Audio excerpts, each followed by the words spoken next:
Alright. Am I even capable of getting this started this morning? I don't know. I guess we're going to find out. Those are turned off, those are turned on, and despite everything else, I think I'm ready to get started. I hope I'm ready to get started. I don't know. We're going to find out together. So, I'm going to go ahead and put a like on my own stream before we do anything else. Even though I'm not even sure if it counts for anything. But we're good to go anyway. So, let's do that now. Hello! Shadowcat back! And we are back to work on the Tau Air Force. There's not much left to do, honestly. We started on the Air Force last time. We got several of the Tau aircraft done already. And so what we're left with now is trifling, honestly. As far as their aircraft go, we did the Barracuda, which is a ship. We did the Manta, which is the really, really big ship.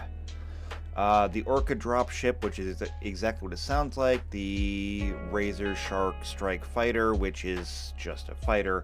We should only have a couple of more, I think. I take a look at the overview. We did the Razor Shark, and that just leaves the Sun Shark Bomber and the Tiger Shark. Whatever that is. And we're not going to spend 2 hours on 2 planes. It's just not going to happen. Especially now that we've made so many other planes that this honestly doesn't matter. So, Sun Shark Bomber, Tiger Shark. We get those done, we get to go home. No, I'm just kidding. We get those done, and we get to move on to the other fun stuff.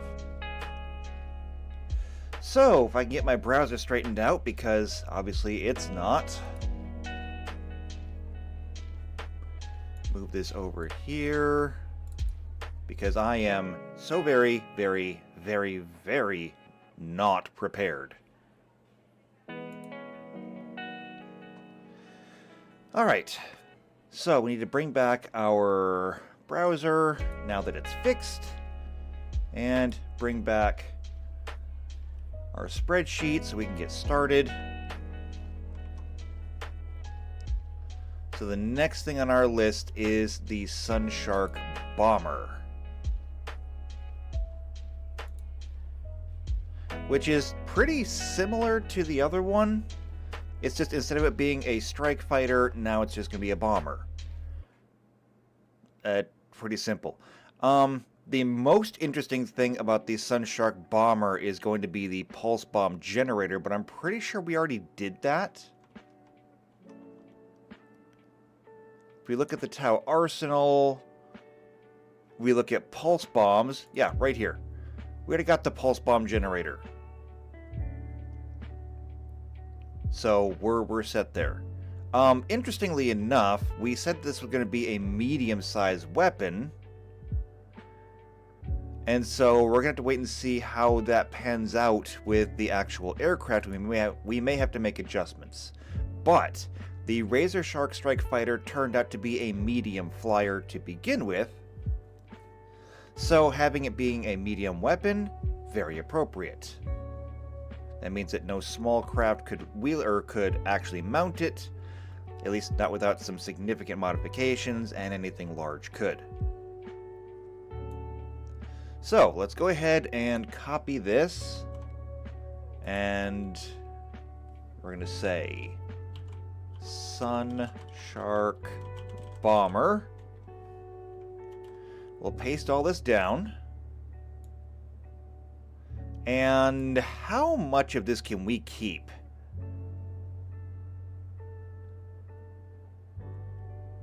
Oh, we never did dimensions for the Razor Shark Strike Fighter either. Probably because we didn't have any. Let me guess, we don't have a sheet for these, do we? No. No, that's literally it. That's the bottom of the page. So this is everything we've got. Okay, and Blizz is in the chat. Hello, Blizz. Good to see you here. It's an absolute mess this morning. You missed the messiest parts, but it's just been an absolute mess. Still, though, trying to make it work. Trying to make it work. Alright, so given that this thing is roughly the same as the other one, because if we just take a look at them, the defining features of these aircraft. So now that we can look at them kind of side by side here, let me blow them up. Why can I not make them any bigger? I can adjust the zoom on this web page, and they don't change size. Well, that's just wrong. Anyway, though, we take a look at it, and let's look at the notable parts of it. We've got the air intakes on either side of the nose. It's the same on either side. Wide wings with blunted tips. Wide wings with blunted tips. We got these struts coming off the back that attach the forward wings to the tail wings. We got that. It's the same ship. It is literally the same ship.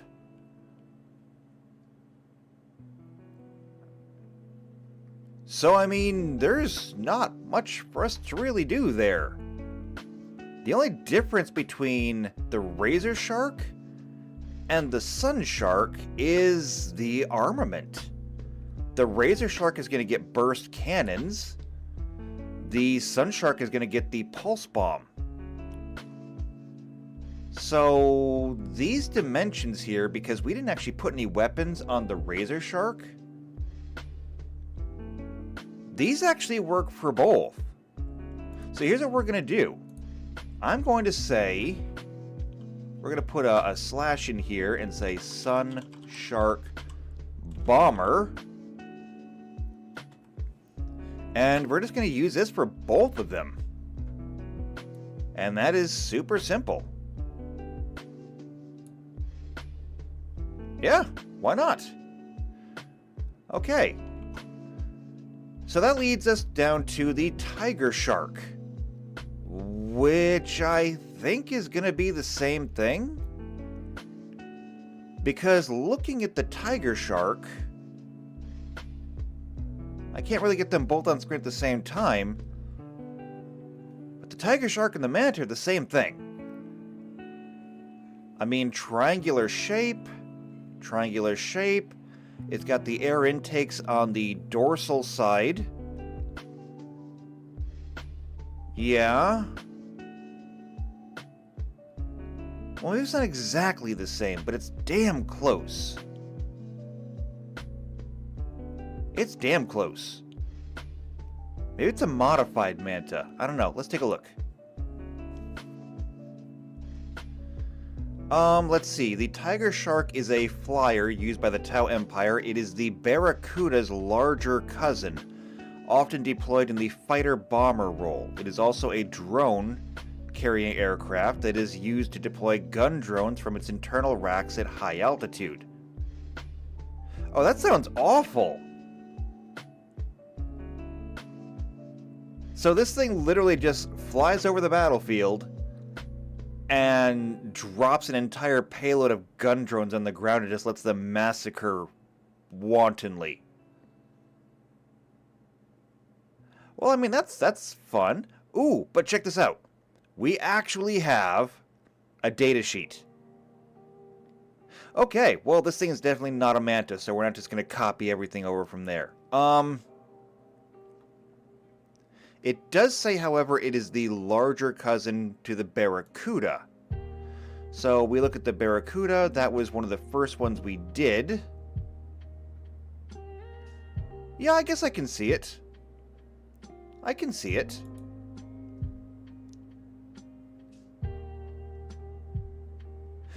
But it's not exactly the same ship, so we can't just copy the stats over. That being said, though, when they say larger, how much larger do they mean? I wonder, is there an actual model for the Tiger Shark?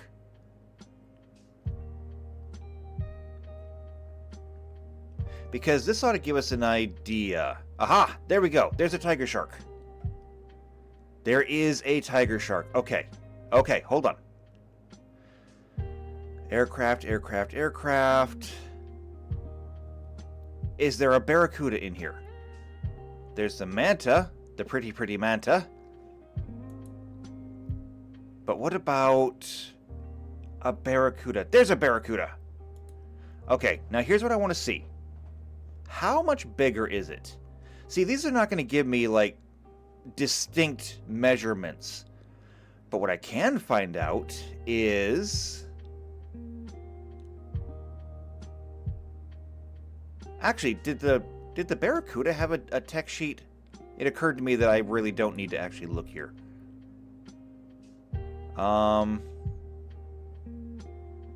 Does it give dimensions?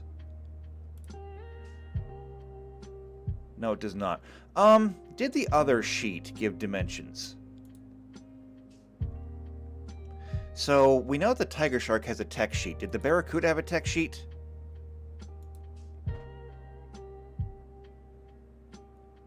Actually, yes, it did. Okay, never mind. We got all the information we need right here. Length, width. The width is not even filled in.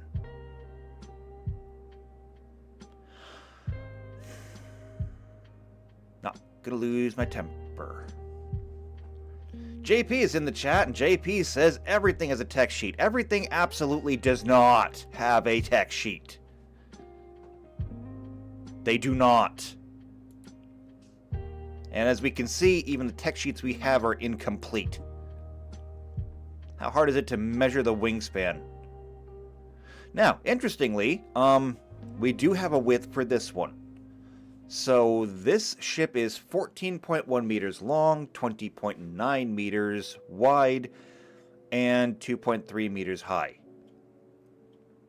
Now, interestingly, if we know that it's roughly the same frame, we might actually be able to figure out what the width for the other one is. I'm not going to do that right now. I'm not going to do it right now, but we could. That's all I'm saying is we could. All right, let's start converting this stuff then. So 14.1 meters.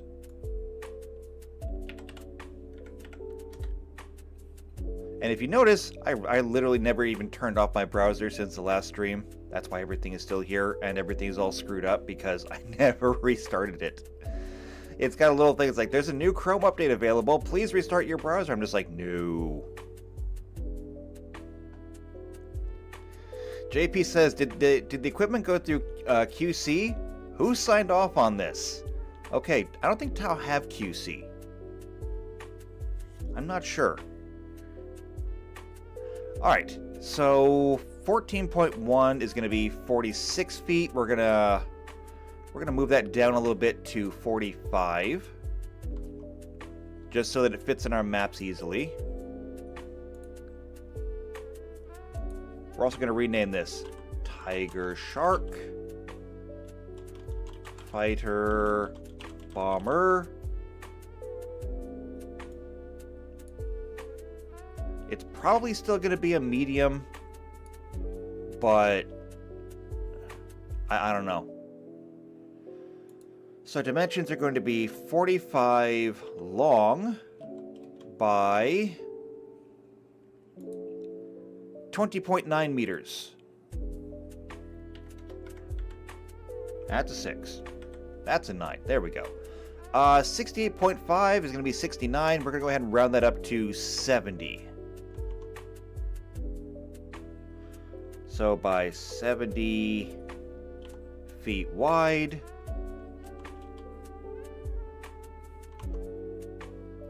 And the last one, it is approximately 2.31 meters high, which is really shallow for such a big ship, honestly. 2.31 is going to be roughly 7.5. That's going to round up to 8, which is going to round up again to 10. So we're going to call it just 10 feet.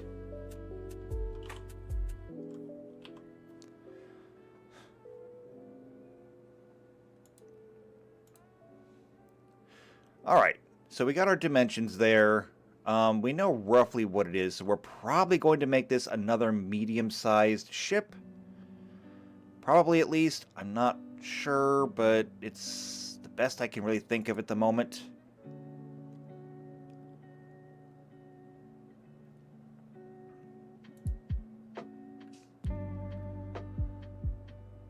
So, given that it is a medium flyer, there are some things that we will be able to copy.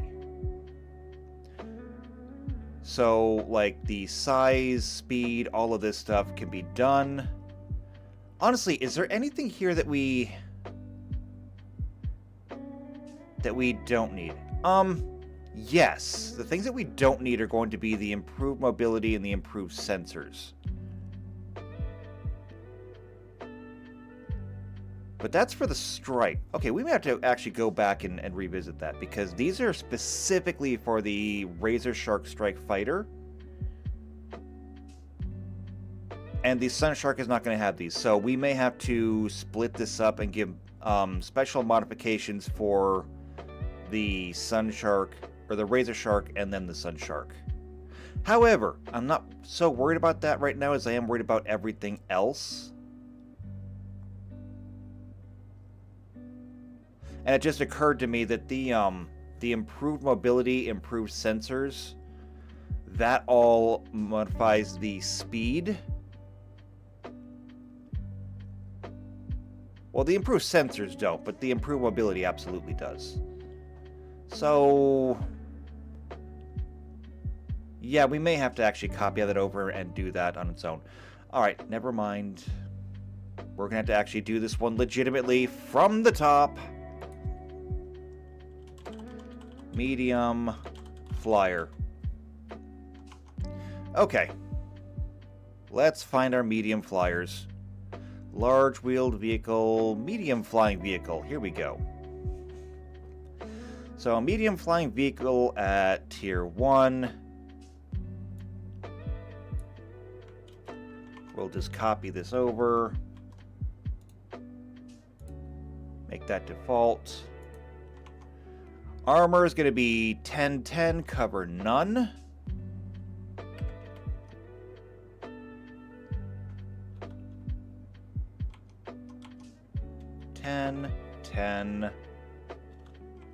Cover none. And so HP is going to be 4 or 5. And it is disabled at 4, which is really bad for an aircraft. And it has a hardness of 2.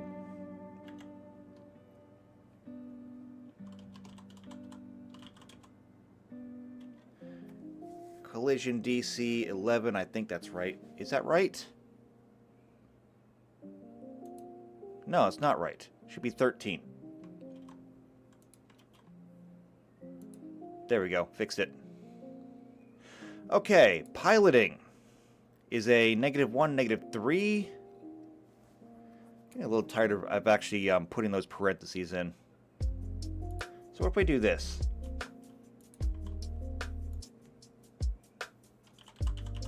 Piloting full speed. So -1, -3. That makes my life easier.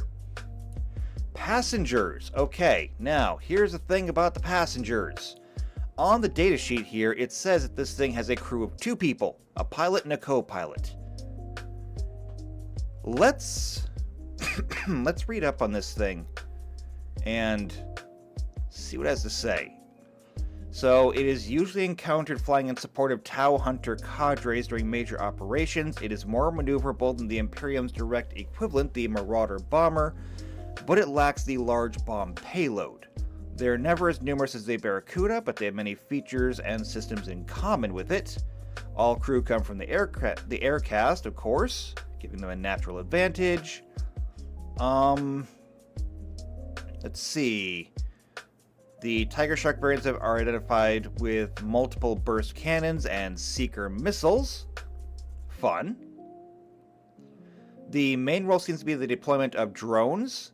It can deploy a shower of remote weapons platforms anywhere over the battlefield, as well as strafing with ion cannons and mounted missile pods. Sure. This thing, however, does not carry people. Like, it nowhere in here does it say that it carries people. So, don't have to worry about that. So we're talking crew. 2. 2 pilots. Nothing else. Which, when we look at the medium flyer, ultimate vehicles, medium flying vehicle. These vehicles hold 4 medium passengers and typically require a single takeoff. Yeah, okay, so by default, they get 4. Which means that we can convert 2 of those people into cargo. And that'll give us 40 bulk of cargo space. So what else do we have? The one thing that I did see is that it has 2 crew members, a pilot and navigator. The cockpit is also an escape pod, which can detach from the aircraft's fuselage and has limited gravitic mobility to bring them back to the ground. Escape pod. Okay, is that something that we can add? So this is all starships. I don't want to look at starships right now. I want to look at this. So let's look at escape. There's nothing in here for escape.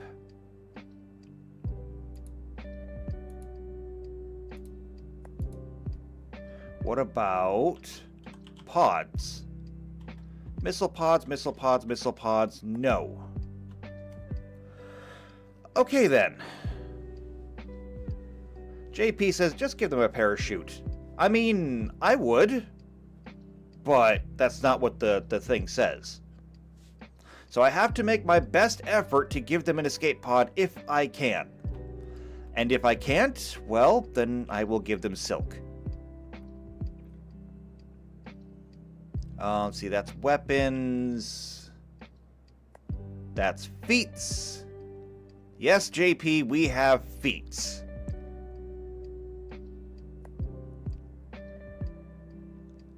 Now. Here we go. This is what we're going to do. Expansion Bay adaptation. This is where we're going to, this is where we're going to get in. Let's find it up here. Expansion Bay adaptation. Here we go. This can be used to add to any large vehicle, allowing a ship or mecha expansion bay to be added to the vehicle frame. The BP cost or PCU cost must be provided by an onboard generator. It allows the installation of 1 power core equal to the size of the vehicle. A large or bigger vehicle can have as many bays as vehicle size. A large vehicle can buy up to 4 expansion bay adaptations. Each bay increases the size of the vehicle accordingly. And when they say the size, they're talking about the actual volume, not the classification. Okay, so we're going to have to actually go back and redo this. So, the expansion bay adaptation can be added to any large vehicle. So we need to have a large plane now. The reason being is because there is no escape pod in the ultimate vehicles. But there are escape pods in starships. Scroll, scroll, scroll. Here we go. Escape pods. They give the crew of a severely damaged or destroyed starship a way to avoid imminent death. An escape pod fits 1 medium or smaller creature and has enough supplies and life support capacity for that creature to survive for 7 days. It is also fitted with a distress beacon that is easily identified by long-range scanners. An escape pod has heat shields that allow it to crash land on a planet. That's not going to do it. Because we have 2 people. So, it's not going to be an escape pod, it's going to be a lifeboat. Aha! A lifeboat is a more sophisticated version of an escape pod. It has room for one large creature or two medium or smaller, and enough supplies to last those passengers 15 days or 30 days of supplies for one medium or smaller. While it has the same kind of distress beacon as an escape pod, the lifeboat also has an onboard computer and automatically detects the nearest hospitable celestial body and minimal thrusters to get the craft there, though the lifeboat cannot participate in starship combat. A single expansion bay can be converted into 2 lifeboats. We only need 1.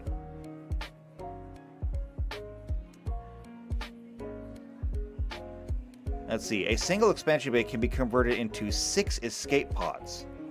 But since each escape pod only carries 1 person, we're going to go with the lifeboat, which will hold 2 medium creatures. So, now we're going to have to go through and do this. Everything that we did here. Everything we did.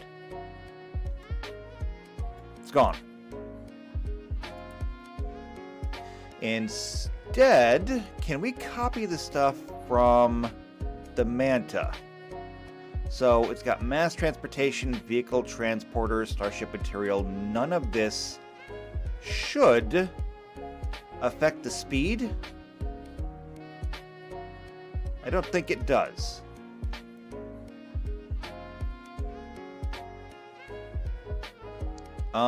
Starship material just changes HP to hull.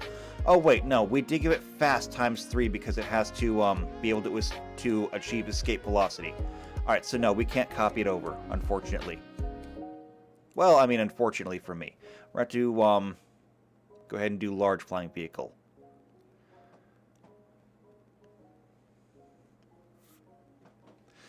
So, you can start by copying this. Now it does say sample vehicles here. Level 1 is a large propeller plane. Number 2 is a research blimp. I have a hard time imagining a blimp going 120 miles per hour, but that's maybe just because I don't know anything about blimps.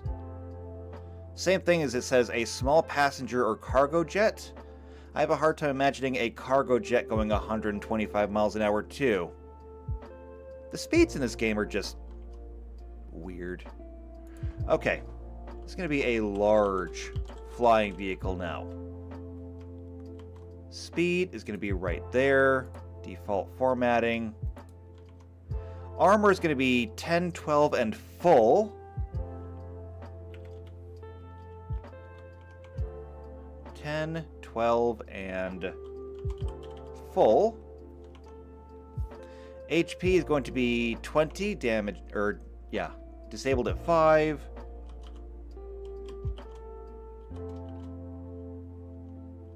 The hardness is 2. And the piloting is +4, +1.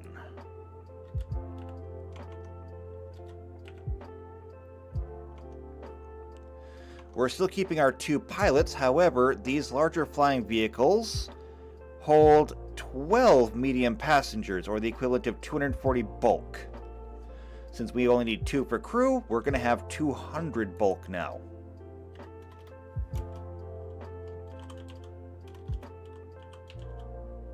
$200 bulk, no skulls. If you get that, you're old. Alright, something that's not going to change between these is the attack. So we can copy that and paste it down here. There we go.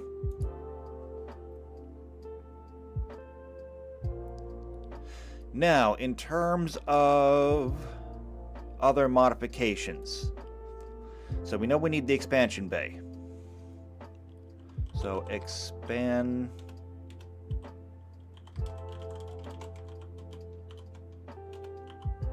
lifeboat.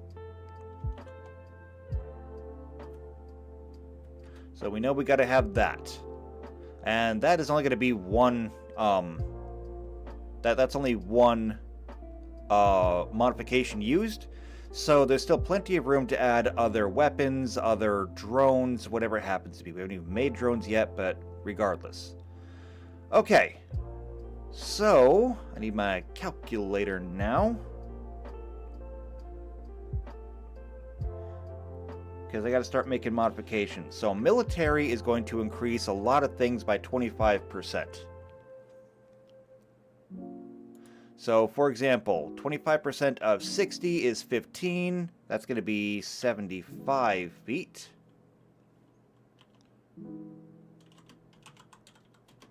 Um, 280 times 1.25 is 350.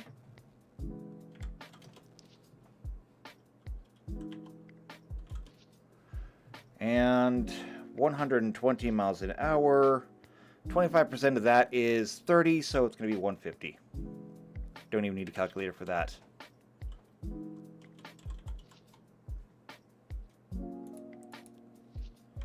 So copy and paste.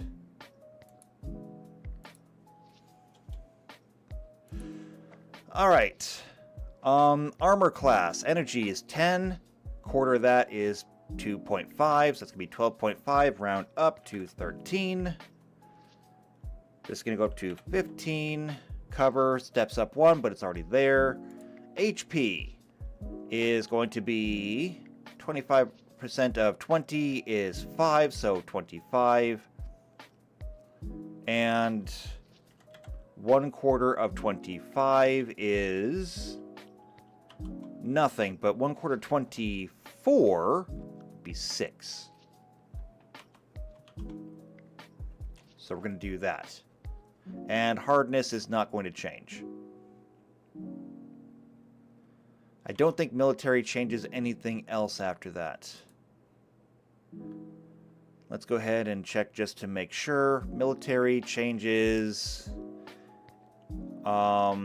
speed, hardness, hit points, armor. Yeah, that's it.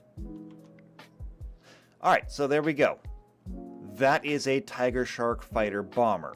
Now, all we really have to do is just add on the weapons that you want, or any other modifications that you want to add, and it's good to go.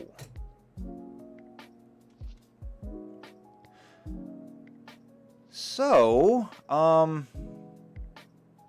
the last thing that we need to do is I actually got to go back and do the Sunshark because the stats there are not the same for both.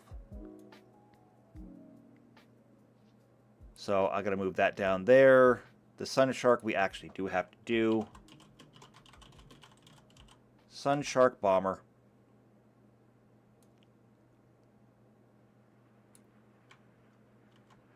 This will not take long.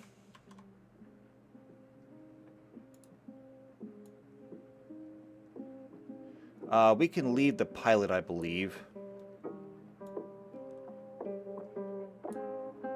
And actually, I'm going to copy this one over instead. Because it's better. There we go.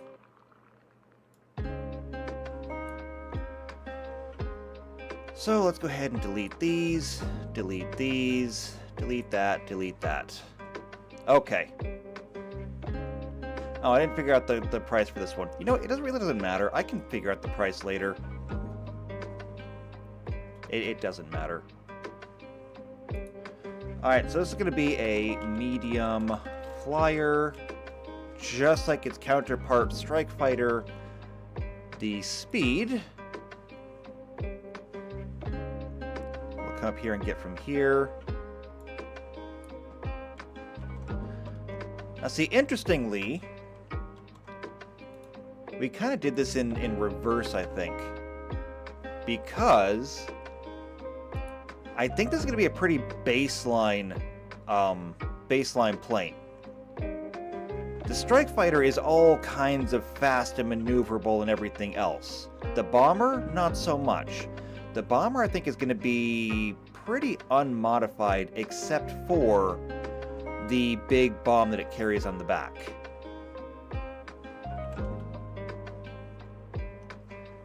So 10, 10, and cover is none. Well, actually, no.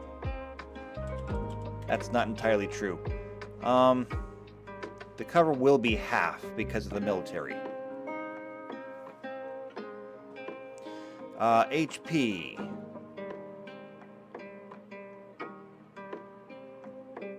Right, the HP I think is only 5. Right? Yeah, 5 and 4. So 5.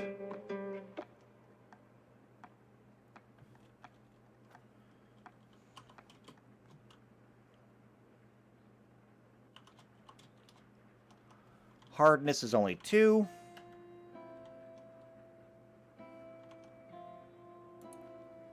This is just collision.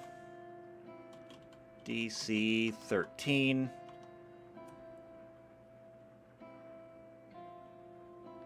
Now, piloting. That is a -1, -3.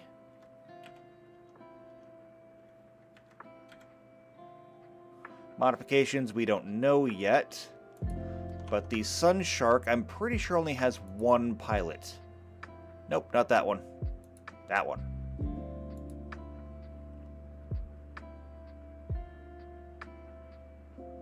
Sun Shark Bomber. Yeah, see? That's what I'm talking about. Nothing. Nothing down here. Okay, that's fine though. That's fine. It's fine. I'm fine. We're going to say it has 1 pilot. And since these will carry, 4 people, that means it gets 60 bulk. Just by default. Okay. So this now has to be updated for military. So again, 60 is going to go up to 75. That's easy math. Full speed, however, 140 times 1.25 is 175.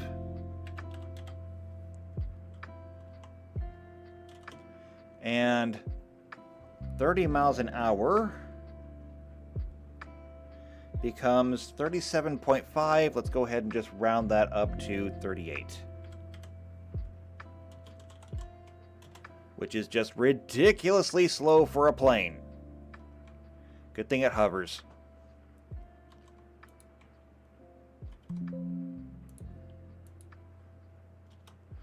Alright, same thing down here. My armor is going to go up to 13. 13. Cover will become half. Because cover becomes half, that means that the HP is only damaging it half of it. So HP will go up to 6 and disable will go down to 3.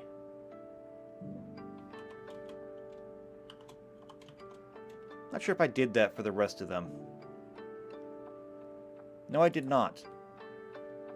So 6, 3. Okay. And I think that's really all we have to do for the Sun Shark Bomber. There's really nothing else that we do.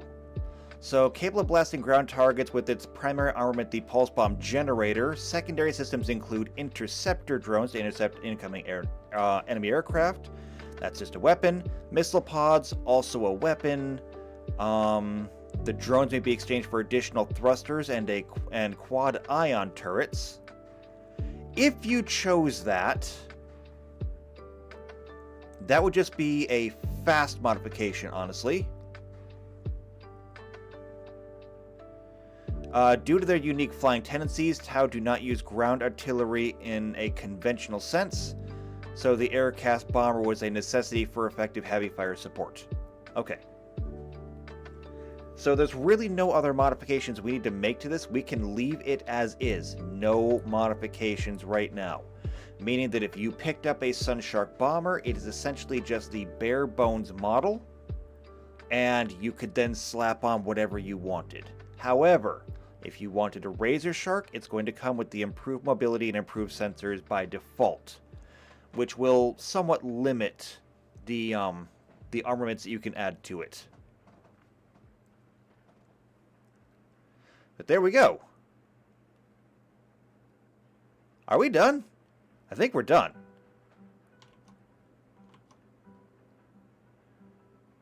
So, Tau Empire, Flyers. Yeah, Barracuda, Manta, Orca, Razor Shark, Sun Shark, Tiger Shark. All done.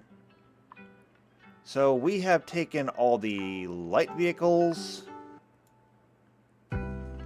All the way through those. There we go. All of them done. That is going to bring us back up to the top then for battle suits. The absolute cream of the crop. This is going to be a lot. But I think we can make it work. And it's probably not actually going to be all that hard, honestly. Number one, most of them are probably going to come with some kind of data sheet, so that's going to be good. We'll see how well my own estimations match up. However, before we do anything further than that, I wanted to share something. So it was mentioned in a stream, a couple of streams ago actually, that one of the things that we're going to need is a soundboard. And I think that I have one. I went and got a MIDI controller. I'm still working on exactly how to figure this out. Because I'm not even sure if this is going to work, or if it's going to work with OBS, because it's complicated and I don't know. I'm still working on the very, very complicated interface that it has, and learning to program things, but I did manage to at least insert a few sound effects into it, and I think they should play. So, some of these sound effects that I have right now, I have some that are Warhammer themed. I managed to find sound effects for las guns. Who knew the flashlights made sound? But guess what? Apparently they made sound. So, I managed to find something for las guns in semi-automatic. Let's see if this works. You'll have to help me on this one. You'll have to tell me if you actually hear anything. Does that work?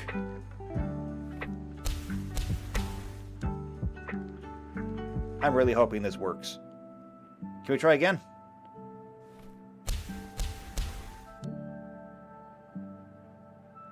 So, that's supposed to be a las gun, if you're hearing it. If you're not, this is all sounding very, very bizarre, because I'm just waiting in moments of silence. We got a las gun semi-auto, and we've also got las gun fully auto. So that's fun.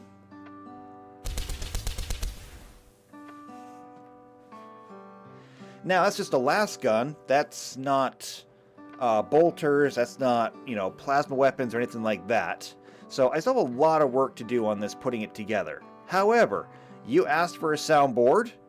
I thought it made sense. So when we get into the actual battle, we can have sound effects to go along with combat. Now I just have to build up an entire repertoire full of actual sound effects. Right now I just got 2 las guns and one last one, the Titan.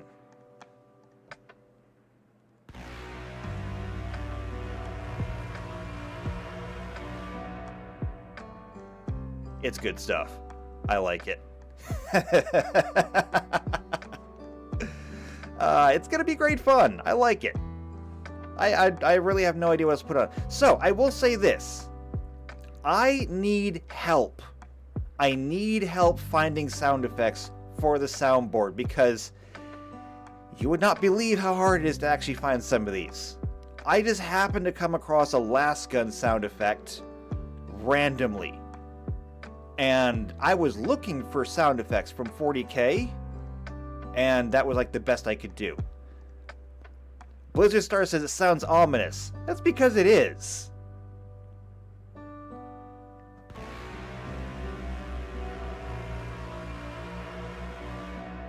If you are on a 40K battlefield, that is probably the last thing you will hear.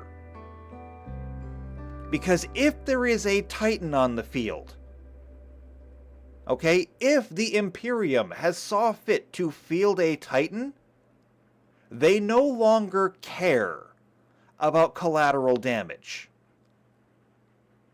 And by the way, they didn't care that much about collateral damage to begin with, but when they field a Titan, the idea of collateral damage is out the window, okay? Like, in terms of escalation in the Imperium, okay? You have, at the very bottom, just send in some guardsmen. Okay, the guardsmen will be able to handle it. And if the guardsmen can't handle it, you send in more guardsmen, maybe with some heavy artillery. And if those guardsmen can't handle it, you send in an entire contingent of guardsmen. Alright, you send an entire ship full of guardsmen. You send in tens of thousands of guardsmen. If that cannot handle the situation, then you send in the Astartes. Okay? You send in like one drop pod of Astartes. So you get like 10 Astartes on the field and you say, look, if 10,000 guardsmen can't handle this, surely 10 Astartes can. Right? And if 10 Astartes cannot handle this, then you send in the rest. Now you send in 100 Astartes with tanks and dreadnoughts and terminators and everything else, and you say, alright, whatever chapter it happens to be, you handle it. So now there's 100 Astartes on the field. If 100 Astartes cannot handle whatever this is, and consider this, okay? If every Astartes is worth like 1,000 Imperial Guardsmen, and 100 Astartes cannot handle whatever the problem is, you're already in trouble. Okay? So if like a few guardsmen is the bottom, and Exterminatus is at the top, we're already like only 2 or 3 spaces away from the top. Because the next thing that you do is if an entire company of Space Marines can't handle whatever's going on, now is when you might send in a Titan.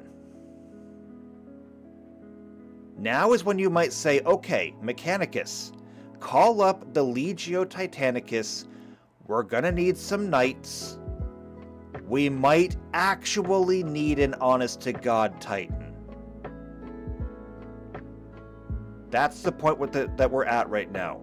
And if a Titan can't do it, then the planet is probably lost. Just wipe out the entire planet. Exterminatus. So yes.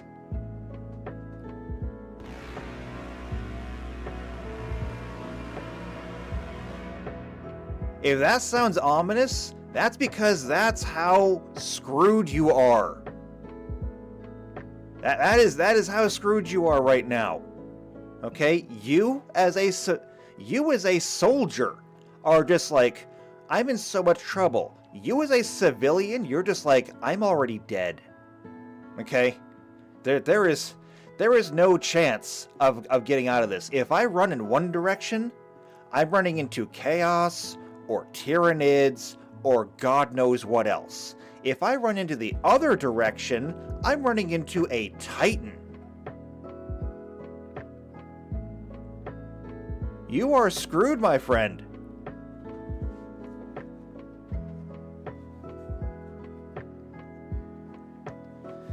JP says, now summon Biggest Dickus. We can't, actually.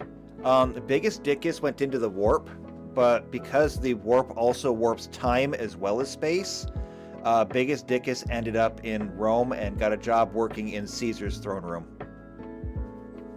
It's very unfortunate, but we wish him the best. So yeah, working on soundboard. If you have suggestions for the soundboard, share them in the Discord, and I will do my best to add them. I'm primarily looking for Star Trek sound effects right now because that's going to be the first game that we play. However, I am building my library. I have a lot of sound effects that I use for editing already, most of them not really suitable for, a soundboard, because most of them are just, little background noises that I would use. However, I am getting a few of them.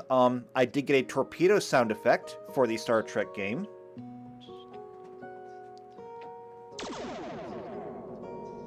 So we got that. It's from the original series. It's super good. I still gotta find me some phasers. I still gotta find me some door swooshes.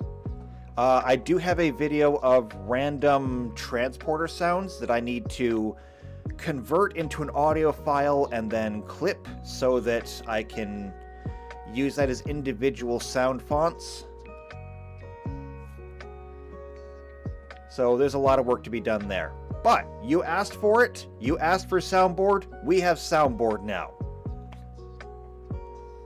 It was a really good suggestion. Anyway, though, let's go ahead and get back to this.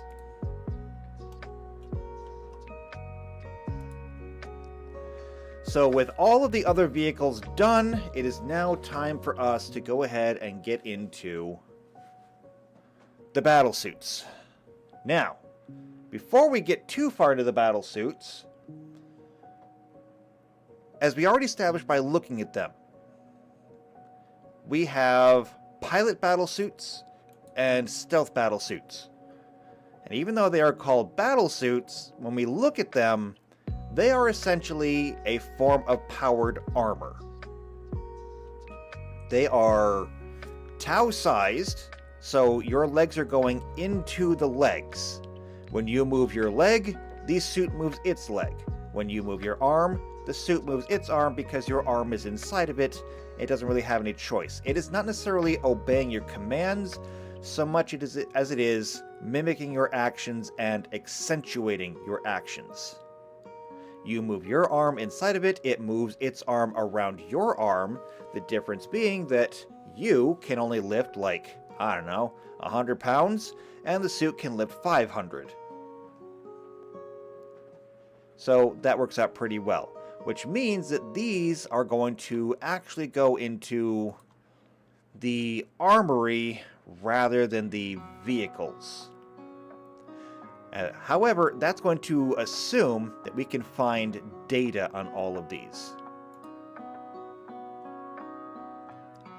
So we're going to look up here in battle suits, and there are a lot of them. And unfortunately, under light battle suits, we only have the stealth battle suits, not the pilot battle suits. So let's see what we can find in here. So, Tau battle suits. We've been on this page before, we've looked at things. Let's see what we can find about the pilot battle suit.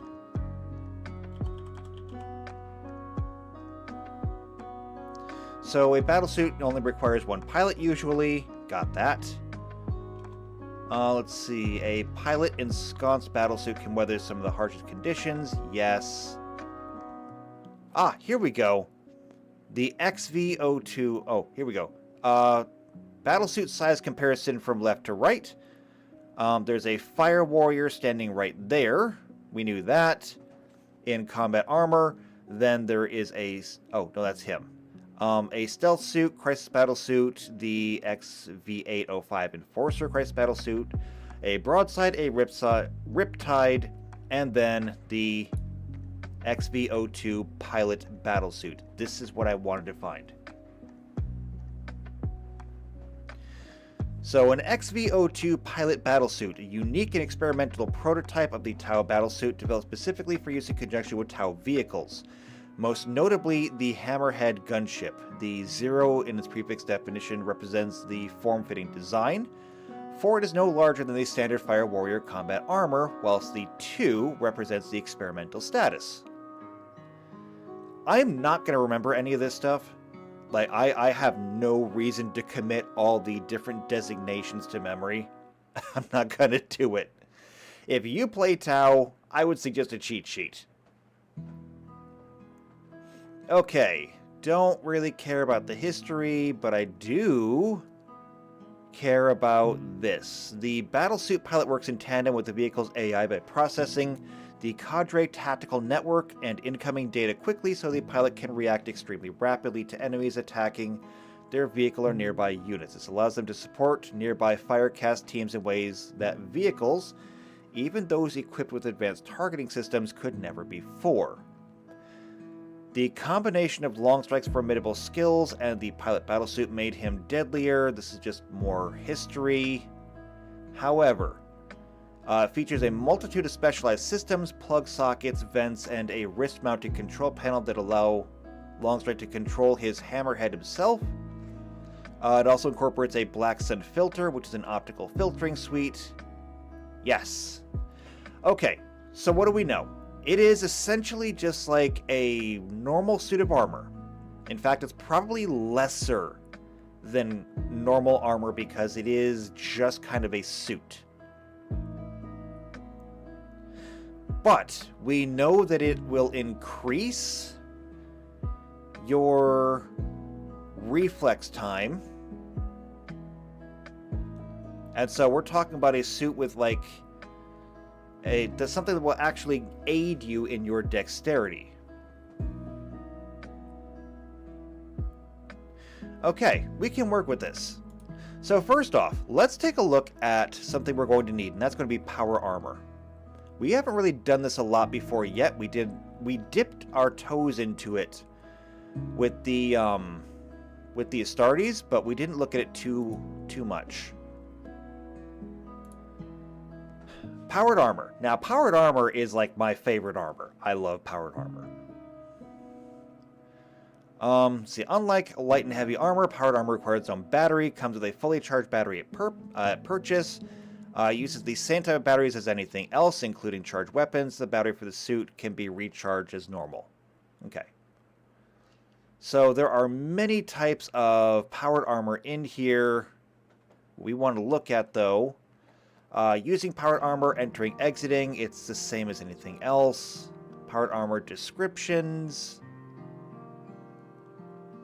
Now, here's something that I want to look at.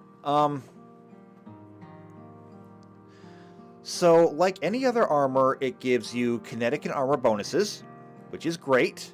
Think Fallout. You know, you get powered armor in Fallout, it makes you basically a walking tank. It's great. Maximum dexterity bonus.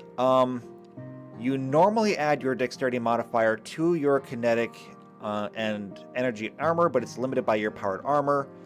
A suit of powered armor's maximum dexterity bonus tells you how much you can do, just like any other armor, but this I think is where we're going to deviate a bit.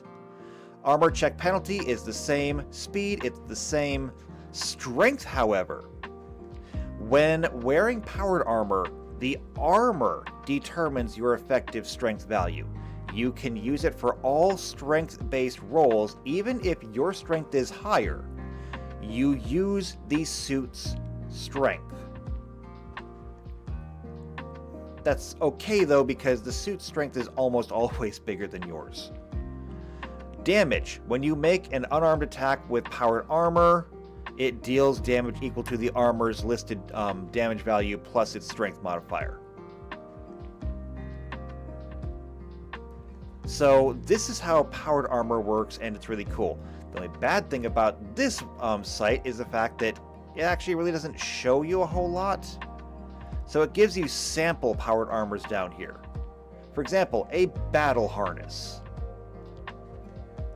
A battle harness has energy bonus, kinetic bonus, max dex bonus, armor check penalty, speed. Then, however, it shows you your strength.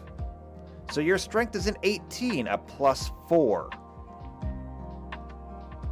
Why? Because while you're wearing it, your strength is determined by the armor.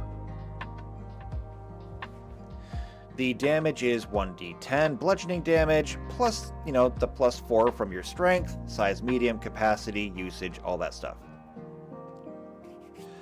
Okay, so this is what we're going to need to do. we are going to go back to the Tau Arsenal for a minute. And I'm going to select here, because we're going to come all the way up to the top, select everything up to there, and we're going to move all of this down. That should be sufficient. Good. So, the two power armors that we're going to need to make is going to be the pilot battle suit, and then later on we'll do the stealth battle suit. So let's do our best to copy this. So first things first, EAC and KAC.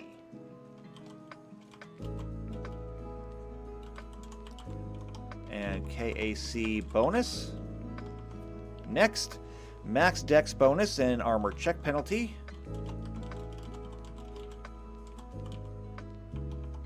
And armor check penalty. And then speed, strength, damage, and size.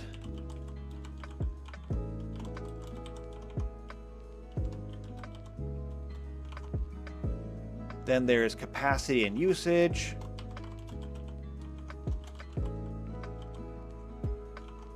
And then afterwards, weapon slots, upgrade slots, and bulk.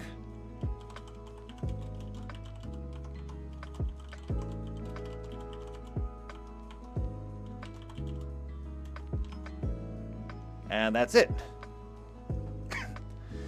So, now we can start filling it in. Now, the thing is that this is a battle harness. The suit that we're making is absolutely not battle related. It also doesn't show a level, so we should probably add that in here somewhere.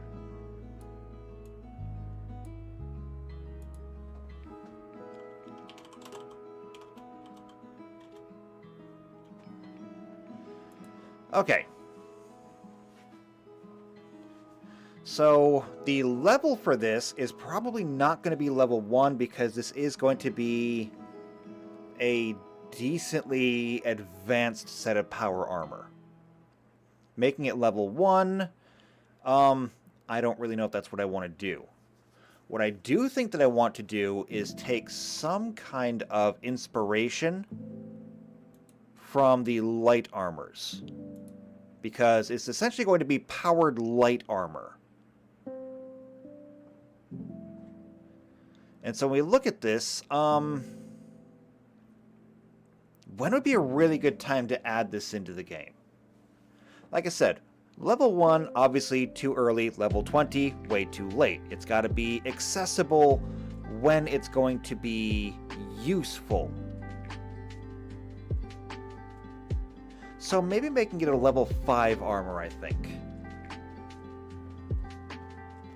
I mean, 5 seems good, right? Yeah, I think 5 will be good. So we'll make that a level 5 armor.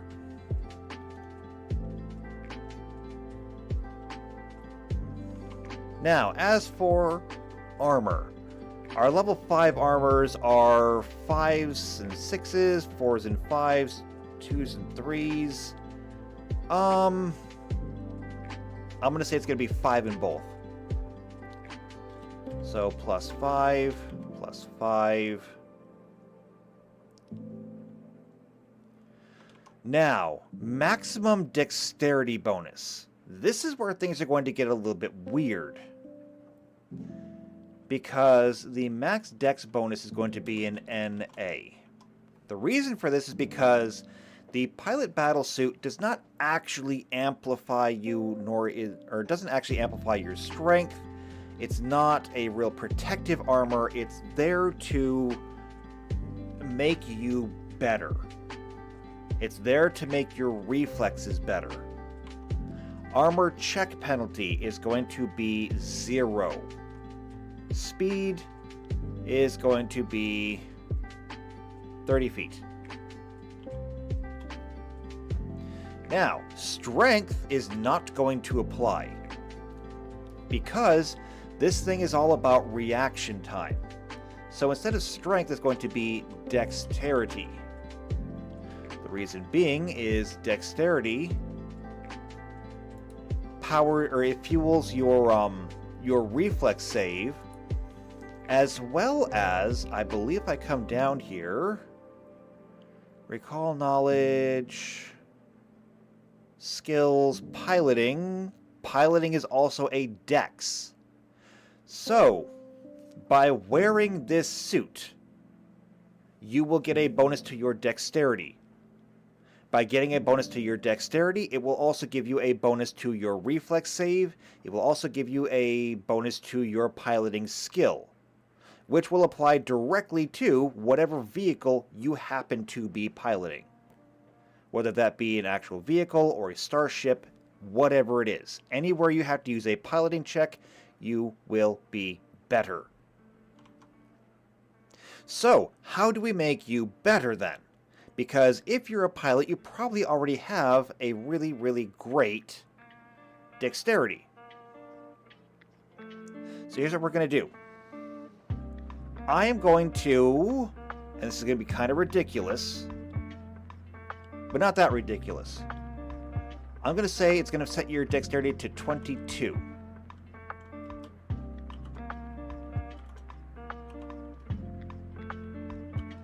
+22 is a +6. So even if you had an 18 and you took no other bonuses for your dexterity, you're getting a +2. But let's say that you rolled an 18 for your character and then you took a race that actually gave you bonuses. So now you've got a 20 in your dexterity. This thing is still going to be better than you. At the same time, you could literally give this suit to anybody and it would make their dexterity a +6.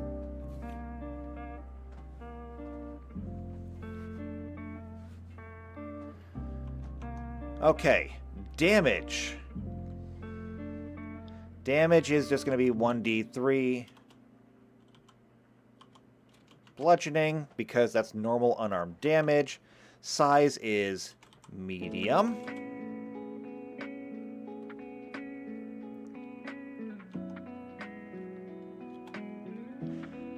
Capacity. Now here's where things are going to get a little bit weird, because most power armors in the game only run for like an hour. They're not meant to really be used all the time. However, in 40k, battles can last a really long time. So from a lore perspective, it's got to keep going and going and going, like the Energizer Bunny. However, even though Warhammer 40k is famous for having, battles, not wars, battles that last for days, weeks, sometimes even months, there is no way that we're going to be doing that in our tabletop game. That would just be way too much. So, where do we compromise?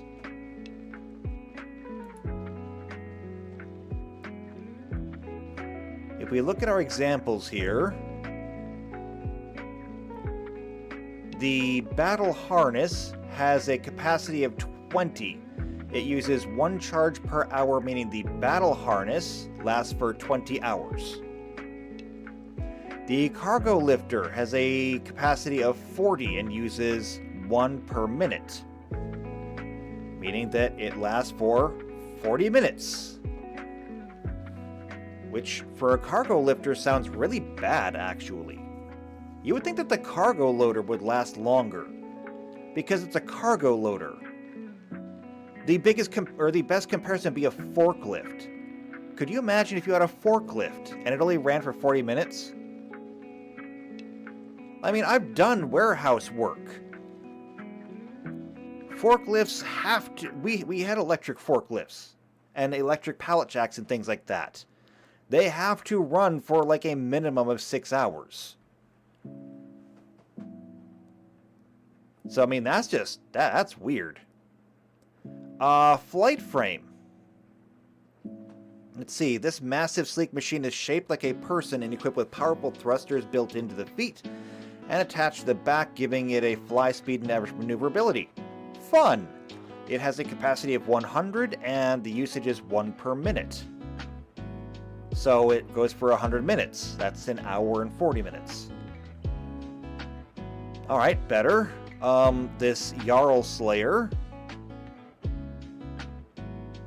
also runs for an hour and 40 minutes. The Spider Harness runs for 40 minutes. Wow, these things do not run for that long. I think we're going to go with the Battle Harness, actually. We're going to go with the Battle Harness. And we're just going to copy that, okay? I'm going to say capacity is going to be 20.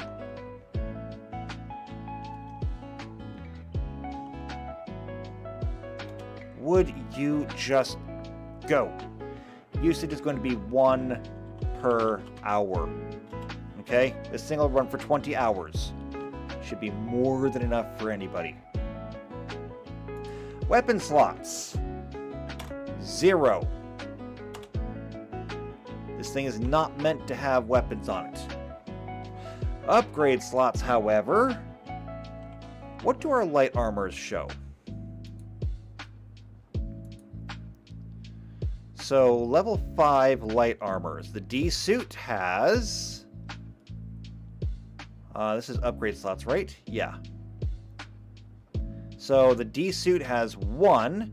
The S-Deck suit has 3. And the Station Wear Business has none. Now, the S-Deck suit actually has a bulk of 1. So, it is by far the heaviest. The D suit is light and has 1. I say we're going to split the difference here. We're going to give this thing 2. It'll have 2 upgrade slots. But because it is power armor, it's going to have 1 bulk. And so there we go. Slip this thing on. Your dexterity goes up. It lasts pretty much all day.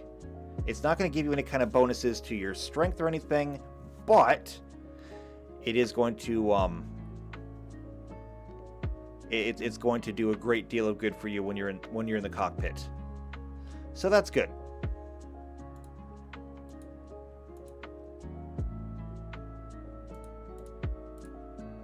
Let's see. I'm just going to take all of these and all of those. I'm going to bold them so that it matches with everything else. Everything in there, everything in there, and everything in there. There we go. Now it looks nice. Alright, there's a pilot battlesuit. I don't know, I like it. I would totally go for this.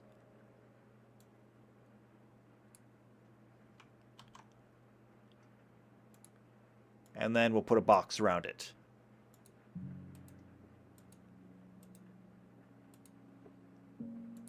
Next, however, we're going to get into an actual combat suit.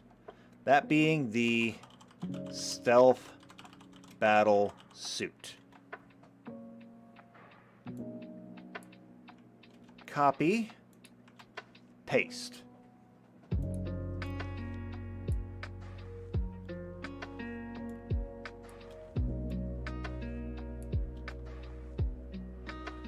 Okay then, level, we'll work that out in a second, but first, before we can do anything, we gotta do some research into stealth battlesuits.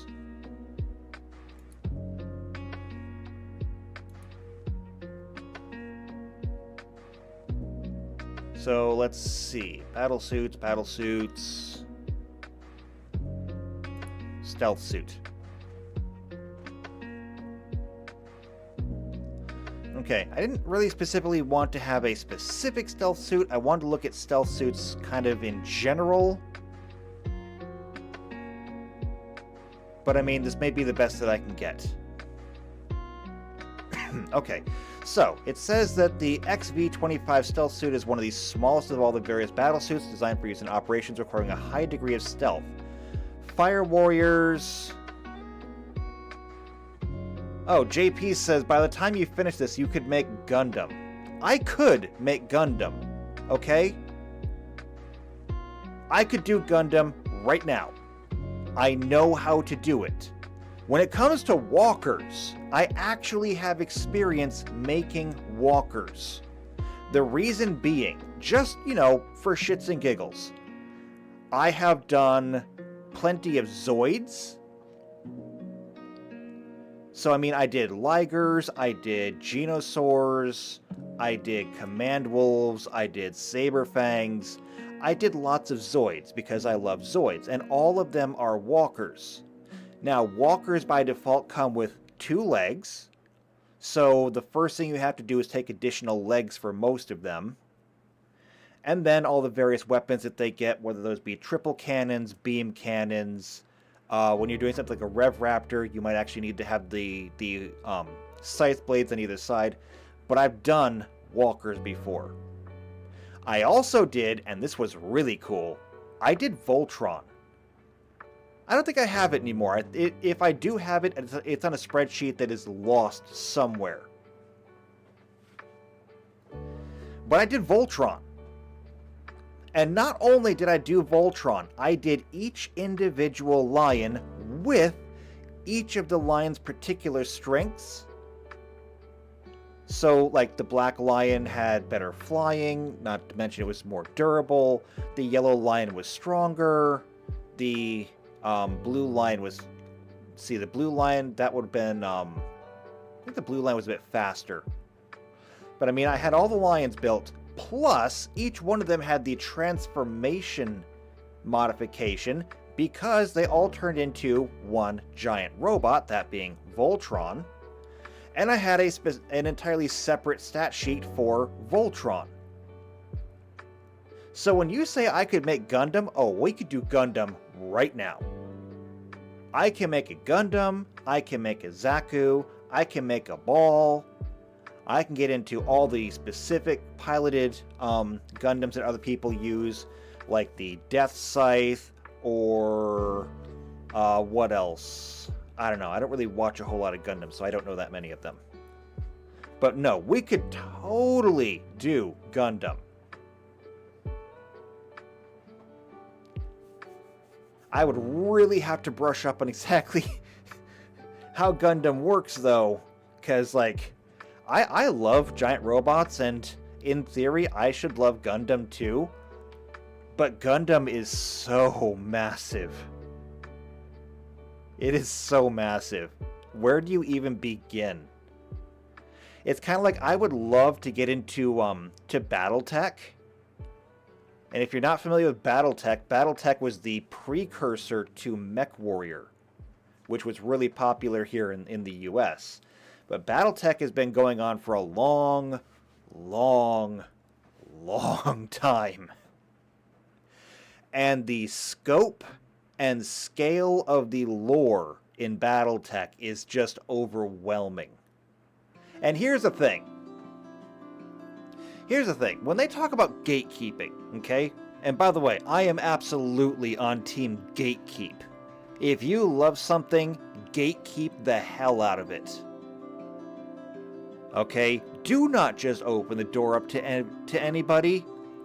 If you believe that opening up your door to anybody is a good thing, try doing that with your front door and see how that works out for you. No, gatekeep everything. The more you love it, the harder you gatekeep it. But anyway, BattleTech. BattleTech, as I understand it, has a wonderful community. I know some people who are into BattleTech, and they are absolutely wonderful people themselves. And I can only assume that if you're a wonderful person and you're into BattleTech, most of the other people you're surrounded by in BattleTech are probably also wonderful people. But just because they are wonderful people, it's like the saying goes, beware the anger of a quiet man. Just because they are incredibly nice and kind and everything else does not mean they are pushovers. If You are going to get into Battletech. You are required to know your shit. Do not just show up with a little container that has your models in it and say, okay, let's play. Because they are going to ask you, okay, who are you playing? Those models don't go together.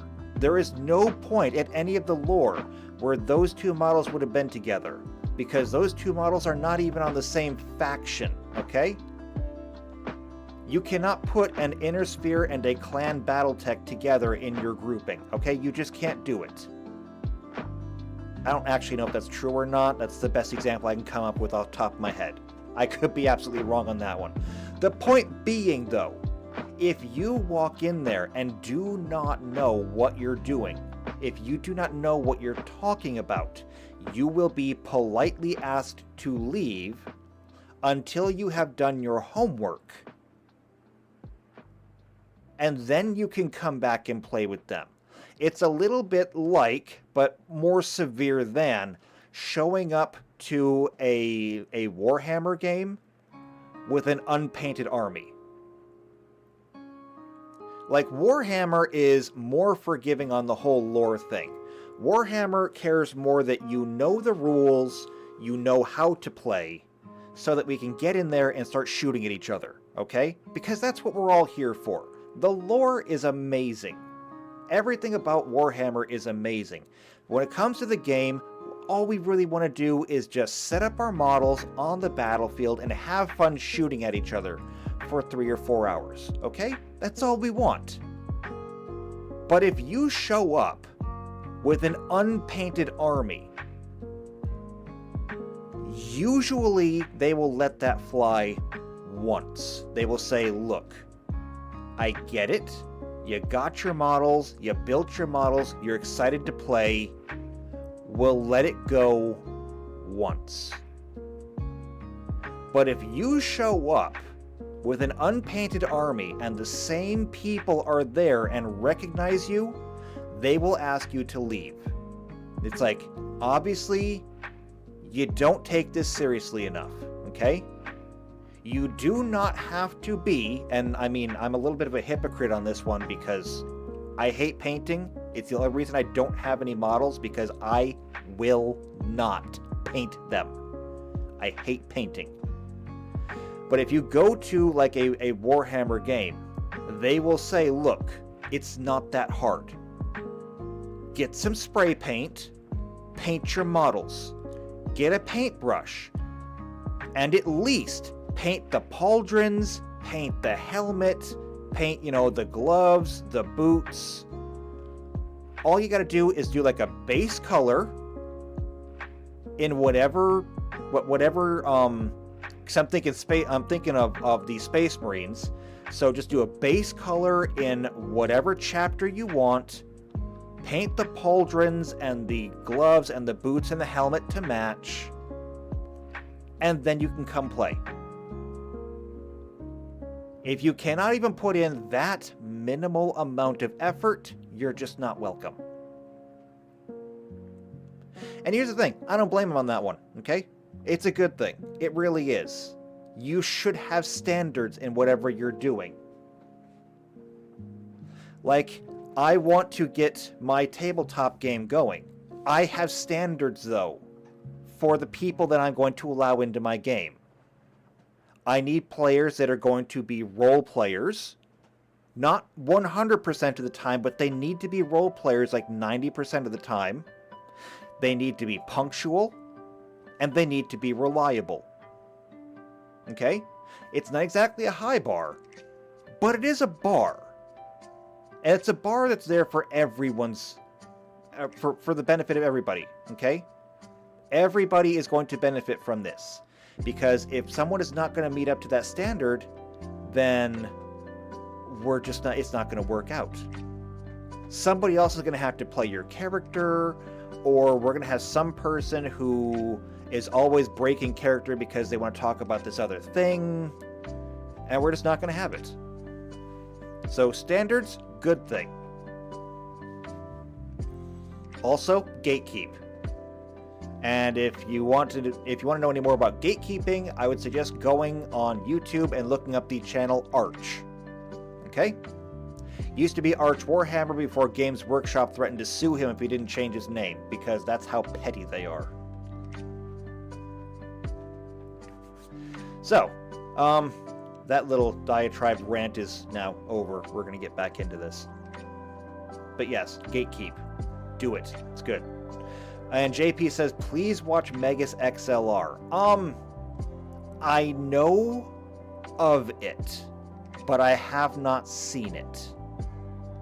I remember that it was on TV when I was a kid, and it was just never the right time for me to see it, so I never did. But yes, I know what you're talking about. It was the guy who made like a giant robot out of a car, or something like that. I don't remember entirely. I've also heard that there's a lot of good anime out there that I haven't watched. Like, I've heard that what's it called? If I'm remembering right, it's Tengen Topper Gurren Lagann? Is that the name of it? I don't remember the exact. I think Gurren Lagann is the shortened name of it. But it has giant robots, and then it has giant robots that go inside of other robots, which then go inside of other giant robots, and they get bigger every time. And so that's kind of cool. JP says, I shall be the gatekeeper. Does that make me the keymaster? I mean, I might be. I could be a keymaster, but Mickey hasn't showed up to give me my key yet, so I don't know. Somebody will have to send me a key before I can be a keymaster. Okay, so let's get back into this. All right, so XP-25 battle suits, smallest battle suits designed to operation require a high degree of stealth. Fire warriors serving in stealth teams specialize in covert operations such as infiltration, sabotage, reconnaissance, and ambush. They are essentially Firecraft Special Operations units. They are the lone wolves of the Tau military, typically operating independently of their hunter cadre. Ah, so I would be a stealth, I would be a stealth suit operator. JP says, what did you say? My chair is floating now. You just never mind what I said. Enjoy your floaty chair.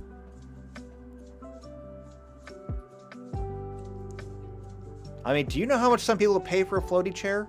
You got a floaty chair for free. I don't hear any complaining from you.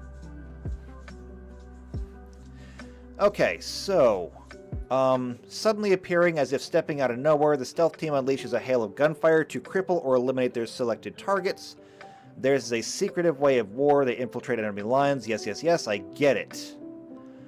Stealth teams use light-bending disruption technology embedded in their sleek battlesuits to camouflage themselves. So they actually do have a built-in cloak. It's good to know. Additional cloaking fields deafen sound and shield them from heat-detecting sensors, allowing them to penetrate deep into hostile regions to launch their precisely timed ambushes. It is designed to be worn by a single member of the Firecast. No! You don't say. You mean you can't fit 2 Fire Warriors in there? I feel like you're not trying hard enough. You can fit 2 Fire Warriors in there. You're just squeeze them in there. It's cozy. Okay, let's see, the stealth suit is hardly larger than a Fire Warrior standard combat armor, though it does offer far greater protection, which is why it's going to be power armor. They are significantly smaller than Crisis battle suits. Yes. They carry less weaponry. Yes. What they lack in firepower, they make up for in the ability to move almost unseen. Yes, we got that. Tactical role, I know. Here we go. Armament and available systems. So it's only slightly more bulky than combat armor worn by Fire Warriors and incorporates many of the standard features. It includes a powerful and sophisticated Tau jetpack. Okay, so that's good. Oh, JP says, now I got it. I'm going to play a lazycation. See? I knew you'd come around. It is really the best race. Let's see, which combines anti-gravitic and jet propulsion technology. It allows it to maintain its stable platform from which to fire its weapons even while on the move. Great. It also allows it to be deployed from high altitudes by Tau transports such as orcas and mantas. Wow, from mantas? Really? Could you imagine that? That is some ODST shit there. And ODSTs are crazy. So, what does that say about stealth battlesuit pilots? Alright, what else do we got? It also incorporates advanced sensors common to all battlesuits, which are built into the helmets. These are used to gather more information. Yes, yes, yes, yes, yes. It has a black sun filter, because everything has a black sun filter. It has a multi-tracker, which assists him in engaging enemy threats by using multiple armaments at once, making them formidable opponents in a wide variety of battle conditions. That is genuinely cool. So if you have multiple weapons, the multi-tracker should allow you to make an attack roll against each one of them using one weapon each. Yeah, multi-tracker is a sensor node by coordinating the fire of multiple weapon systems simultaneously. Very cool. So having a multi-tracker, I don't think... I gotta check something. I gotta check something real quick. Let's go ahead and duplicate this so we don't lose our place. Classes. Soldier. Yeah, here's the thing. When you go to, like, Pathfinder, and let's pick a fighter, because I'm looking at soldier as well. When you look at a fighter, and you look at their base attack bonus, you might notice that you get 1, 2, 3, 4, 5, plus 6, plus 1, because here's how this works in Pathfinder. This also works the same in Dungeons & Dragons as well. In Dungeons & Dragons and in Pathfinder, once you hit plus 6, you get a second attack at a plus 1. That means that every single turn you're on, you can make multiple attacks per turn. And this doesn't even have to necessarily be a full commitment. You don't necessarily have to say, well, I'm going to use my full attack. No, you just get like an extra attack. So you can say, I'm going to attack my target twice at a plus 6 and a plus 1. So you get a plus 6, swing, plus 1, swing. You don't have to use both of them, but you can use both of them. And for somebody like a fighter, that's actually very important, because by the time you hit the 20th level, you have a plus 20, plus 15, plus 10, and plus 5 attack. 4 attacks per turn. And you can redirect them as such. Now, in Starfinder, you don't get that. Your soldier just goes from 1 to 20. So what I think we can do is when we get to the multi-tracker, I think we can borrow the progression from Pathfinder to actually give you the ability to engage multiple targets at once. If you have a high enough base attack bonus. That's something we should keep in mind. Still though, the Black Sun filter is going to be basic, or it's not going to take up an upgrade slot because it's going to be part of every single suit. Every single vehicle that the Tau have Black Sun filters. So that just kind of comes by default. In fact, hold on, I gotta make a note of this. I have to make a note of this. Where's my vehicles? Coming all the way to the top, Tau standards. They all have hover, they all have military. They all have black sun filters.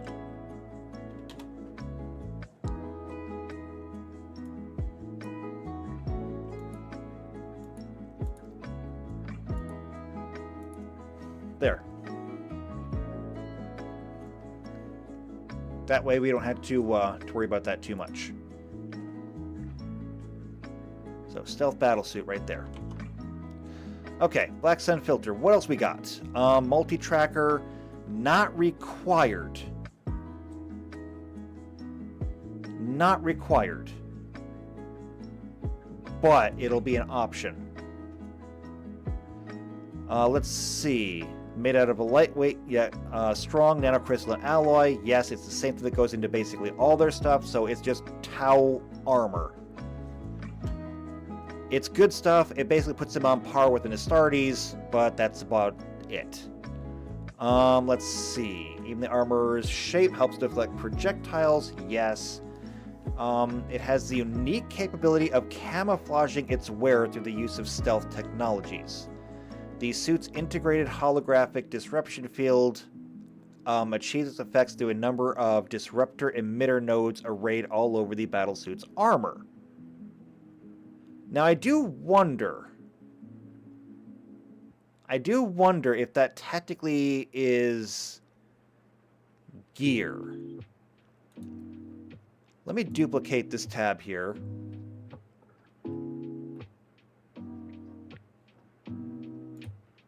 Let me duplicate this tab because I want to look at that. So, Tau Empire, Tau War Gear. Okay, this got all of our weapons and stuff on it.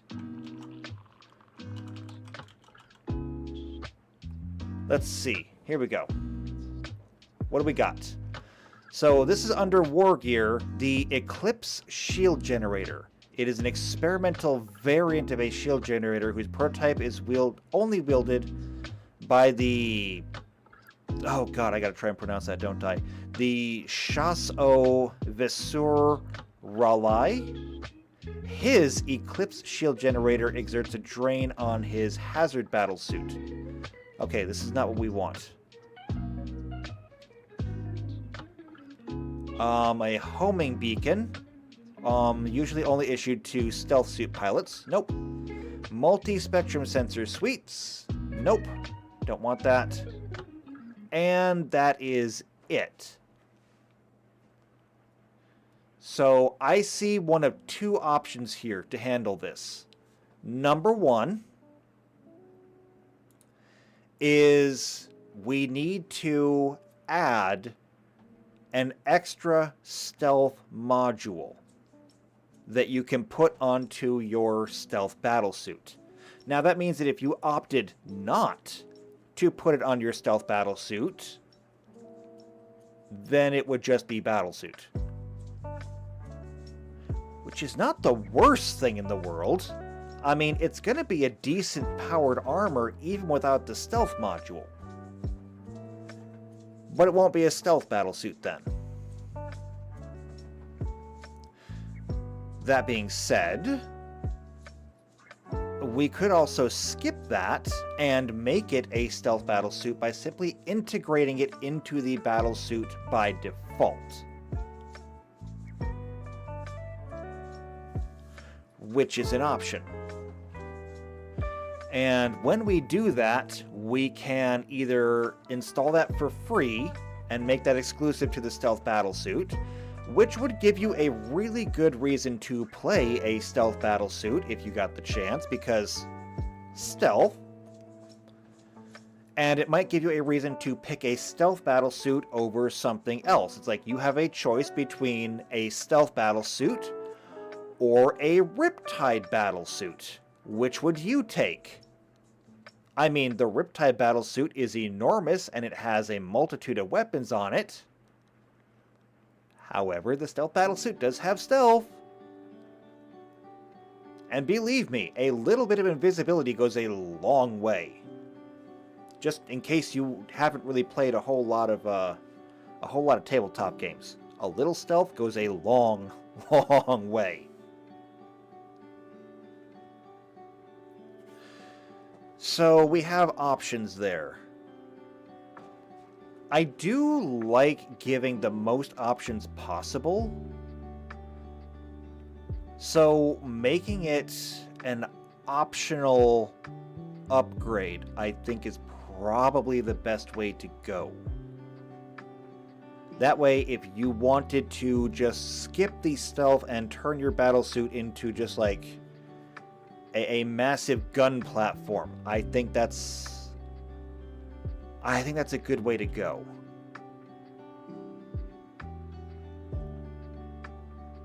Yeah, I think that's the way that I want to handle that.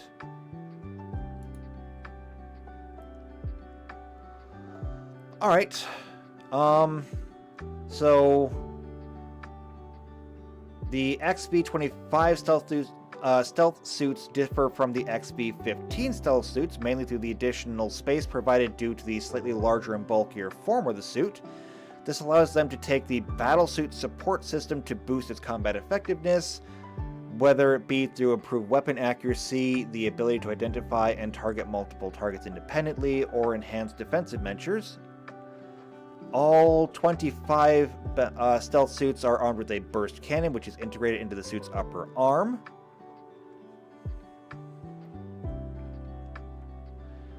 Can also use the burst cannon to target usually more vulnerable side and rear armor plating on enemy vehicles. What else we got? 1 to 3 stealth suits in a squad, however, can replace their burst cannon with a fusion blaster, which can provide the squad with the ability to hunt down and effectively destroy heavy tanks and elite infantry. Fun! Let's see, an X-25 can also be accompanied by 2 Tau drones in combat, whether they be gun drones, shield drones, or marker drones.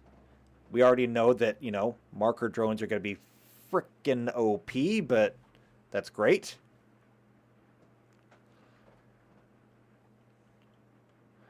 These drones are equipped with the same stealth field generator technology.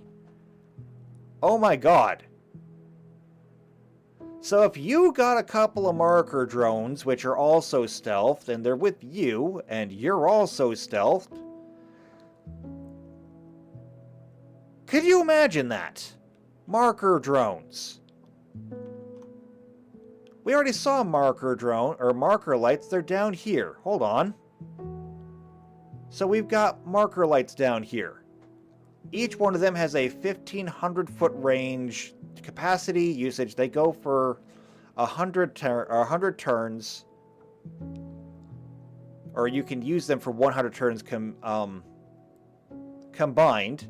On touch, or it targets touch AC, so their armor doesn't matter, just their dexterity. On hit, grant an attack bonus equal to the marker light's level times 2 to all friendly PCs.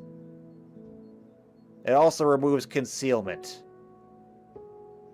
It also grants the suppressive fire and expanded critical feats to all friendly PCs whilst painting the target. And you can carry 2 marker drones into combat with you, have them both paint the same target, which, I mean, if they're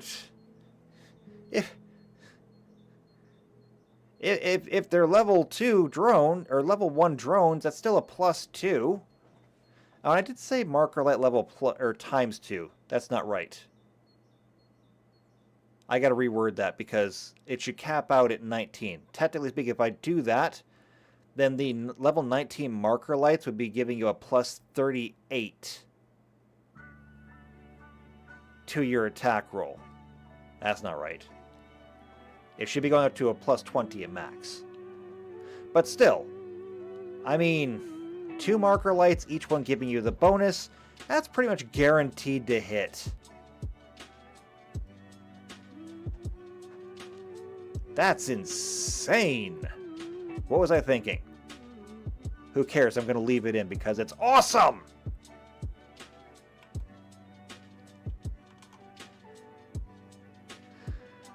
Okay, they can call in seeker missiles. They can be equipped with homing beacons, which allows reinforcements to deploy with pinpoint precision. Available combat systems, the advanced targeting system. We saw counter-fire defense system, an artificial intelligence sensor suite that is designed to counter the threat of charging orc hordes. It incorporates logic circuits to ensure that the assaulting enemies are met with a withering curtain of unerringly accurate battlesuit firepower. Drone controllers are just that. Early warning overrides, positional relays, shield generators. Now, are the shield generators the one that make them invisible? Cohesive energy shields that deflect weapons fire and melee blows.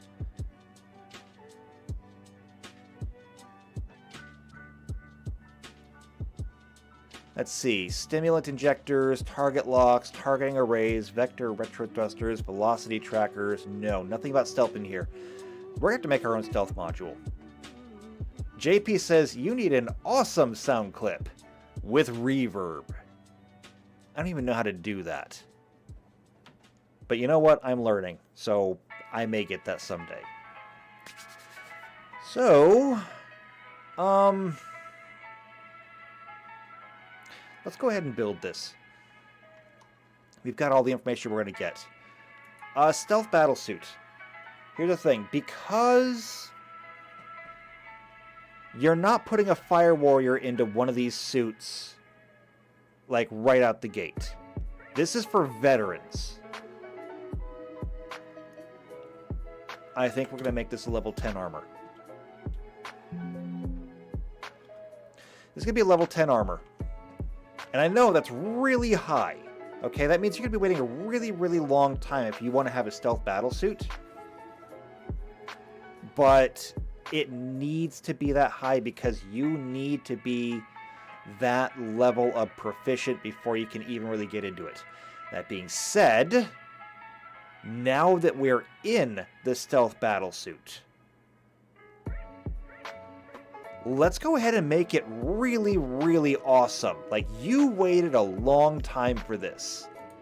Let's not disappoint.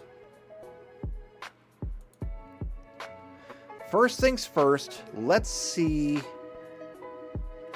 how we can compare to other powered armor. Yeah, but Jay... You know what? I actually can't argue with that one. You don't get to start out at level 10, though. I'm sorry. Okay, you got to start out with everybody else. I know. You want it. I can't do it, though. I have to be fair. I understand your argument. It's a good argument, but I can't do it. Okay, level 10 armor. We've got two options here. The ironclad bulwark or the spider harness. The problem is that there's like nothing on here, but that's why I carry other websites. The Archives of Nethys. Good website. So they have a lot of stuff on here that the Starjammer website does not have. So we're going to go into equipment, armor, powered armor. Okay. And this is taken like directly from the book, so this stuff is really good. Ironclad bulwark armor. Let's take a look.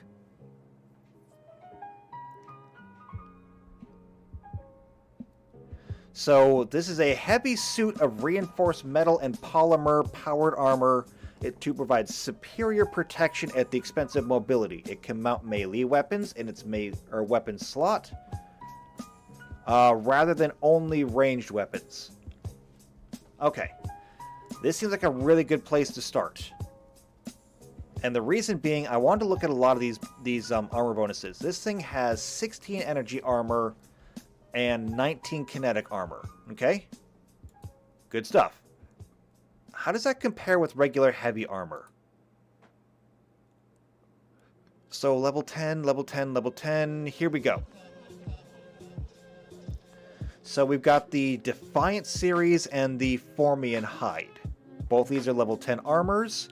These are giving 15 and 18, 15 and 17.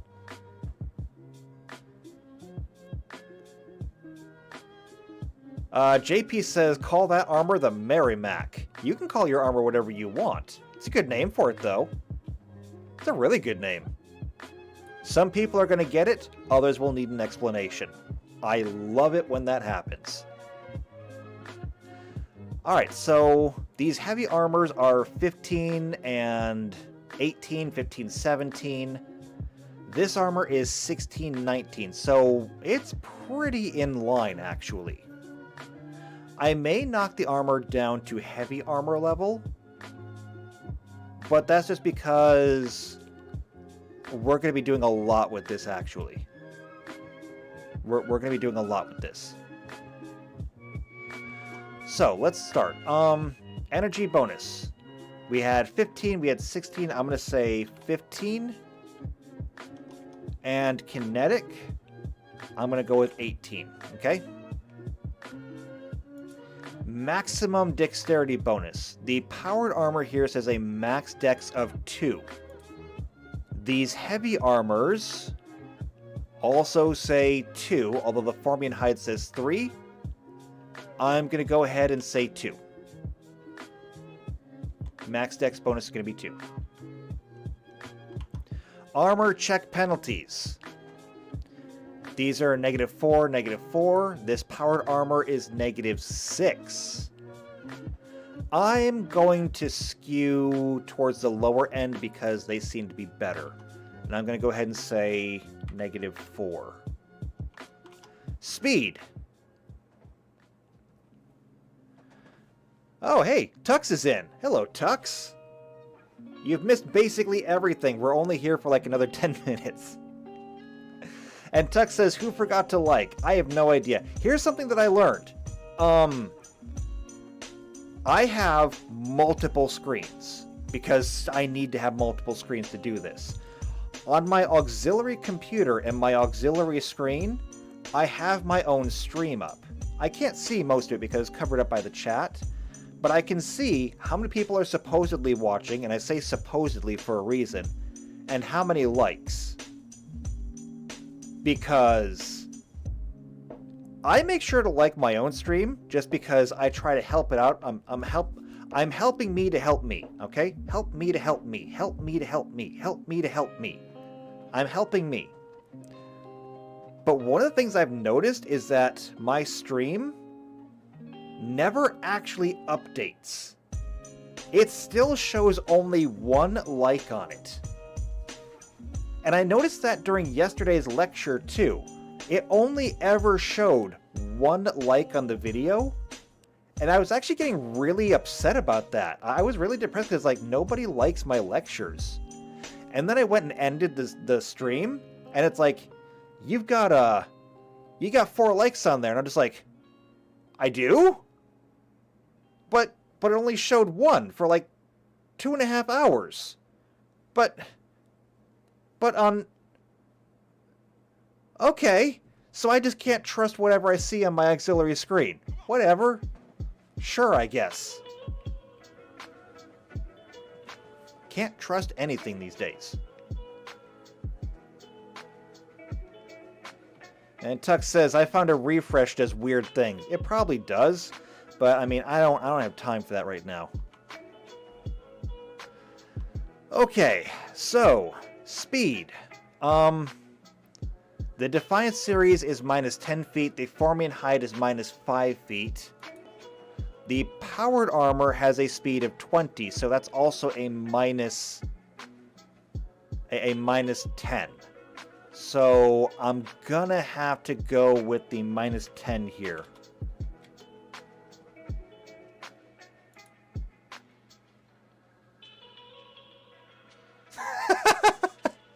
JP says in Picard's voice, there are 4 likes.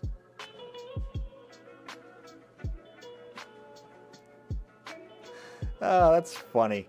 That's gonna keep me happy all day. Alright, dexterity.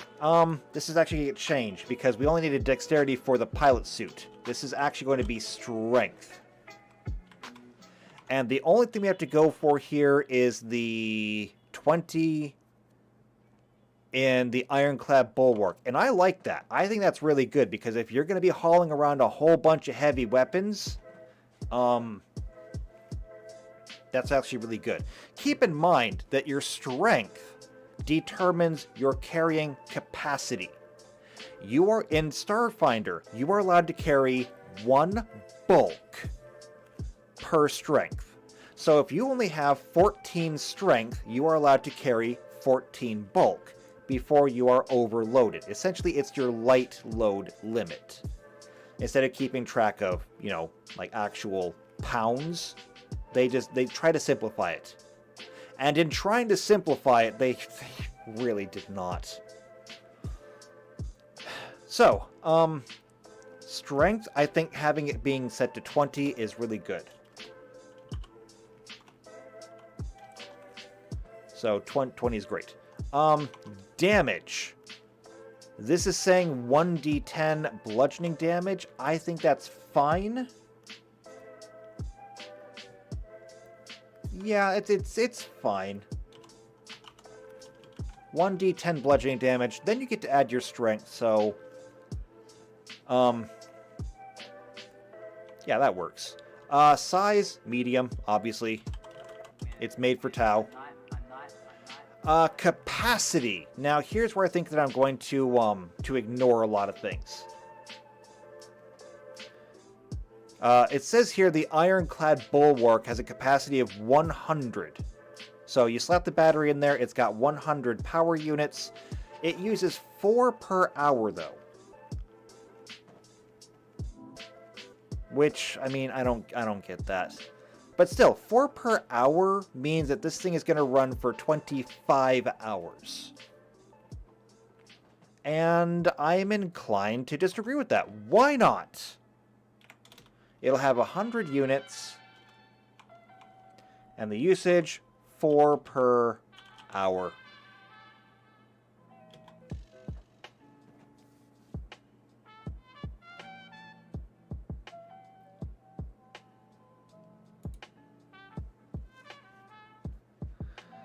Let's see, Tuck says, I see 3 likes now, but then a refresh is said to, oh no, they're going away. I didn't deserve them anyway. In fact, you know what? I even have a button for this. Oh no, Tuck says I only have 2 likes now.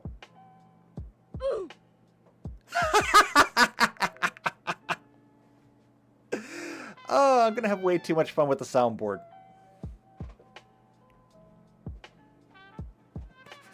Okay. Weapon slots. What does this thing have? Okay, so the Ironclad has 2 weapon slots, 3 upgrade slots.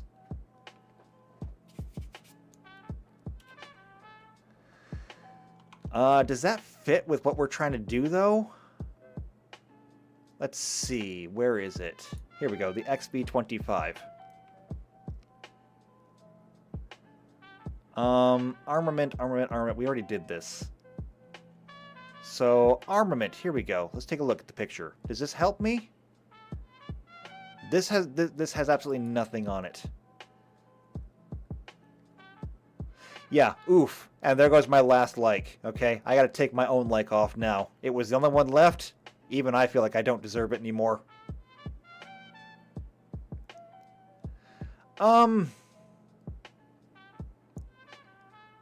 Here's the thing. I only see this suit having the 1 weapon on it. It's got a lot of nifty toys to it. But it's only really armed with a burst cannon. That's it. It says all XV-25 stealth suits are armed with a burst cannon integrated into the suit's upper arm.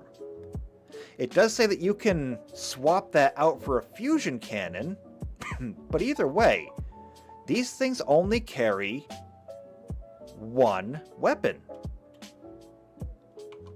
So weapon slots, it's going to have to be 1.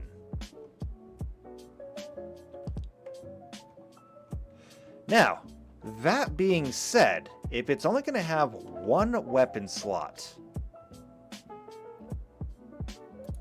this powered armor over here has 2 weapon slots and 3 upgrade slots. So, why don't we go ahead and give it 4? 4 upgrade slots. Now, how much does this thing weigh? Here's where things are going to get really interesting. Do I get a tech sheet with this? No! No, I do not. Screw you! Why can I not get a tech sheet? Stealth battlesuit. Oh, it actually shows all of them. Cool. So there's the X-15. The X-22, we didn't even see this one. This is the Stealth Stalker battlesuit. The X-25 Stealth battlesuit. The Ghost Keel Stealth... Oh, that's not... That doesn't count. That doesn't count. I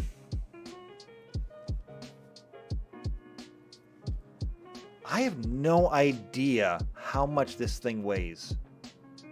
That's a bit of a problem, actually. I mean, that's really a problem for us right now.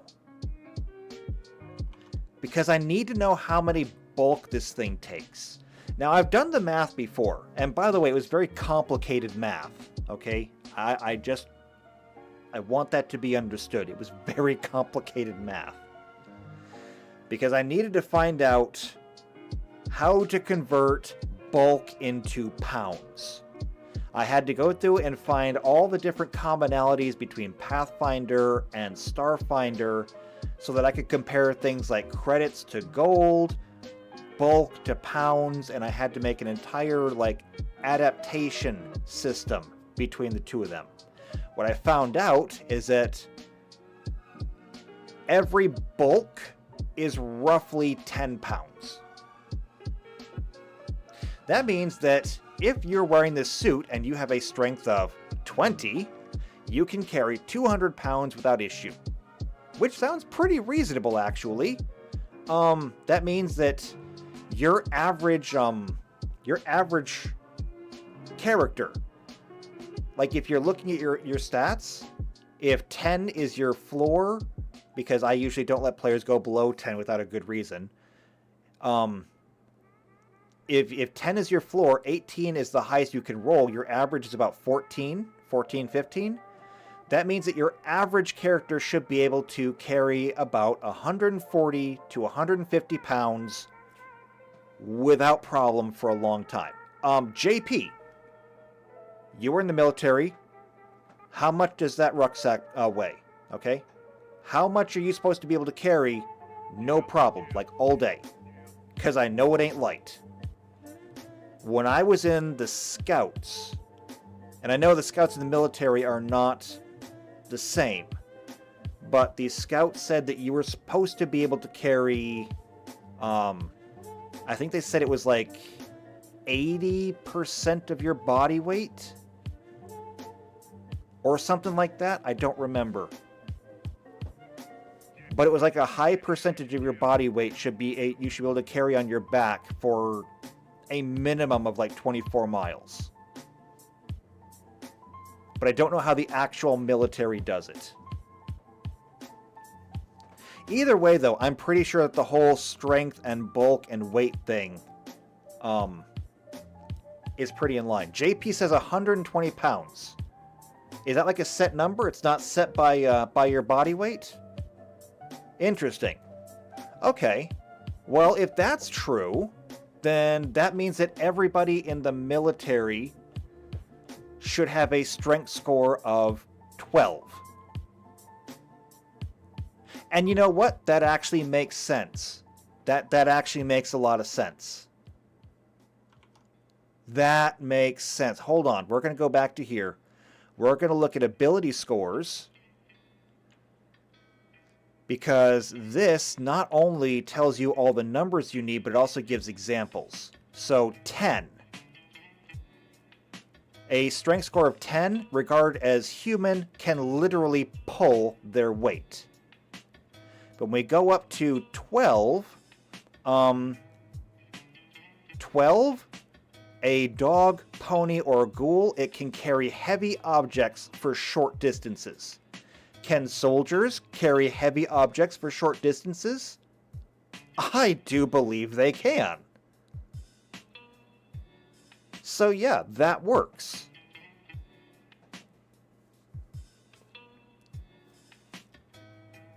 And then if we go up to a strength score of 14, where you get your next bonus, visibly toned, throws small objects for long distances.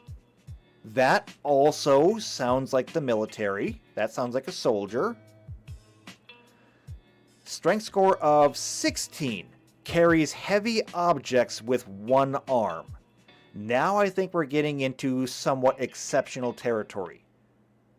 While I have no doubt that many people in the military could probably do that, I think the number of people who could do that is probably not even as high as I think.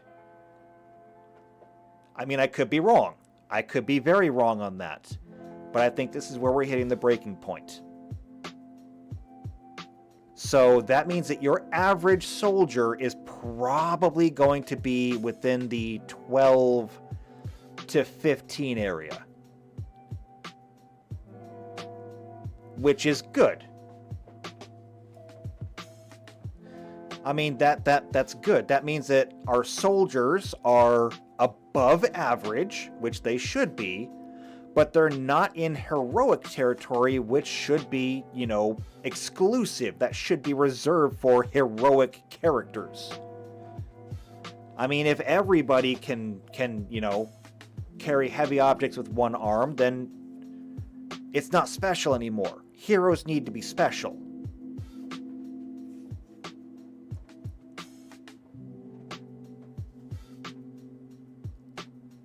So, like, strength score of 18 can break objects like wood with their bare hands.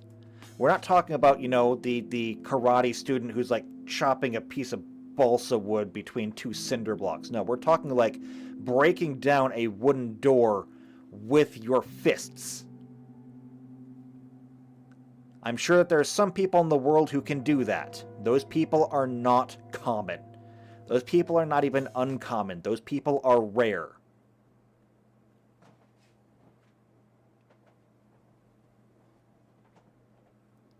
Let's see. Tuck says, the military gives you as much as you can carry, adds a few pounds more, then puts an M240 in your hands. That also sounds about right. JP says there are minimums. Had to jump from 11 stories and tread water fully clothed for a minute, or for a minimum of 25 minutes. I could not do that. I was always terrible at treading water. Like, I can swim really well. As long as I keep moving. I was really bad at the whole treading water thing. I don't know what's wrong with me. Tuck says the Marines when I was in didn't really want you to bodybuild. You need to be strong and fit but not bulky, although some people did it anyway. I mean, that's fair.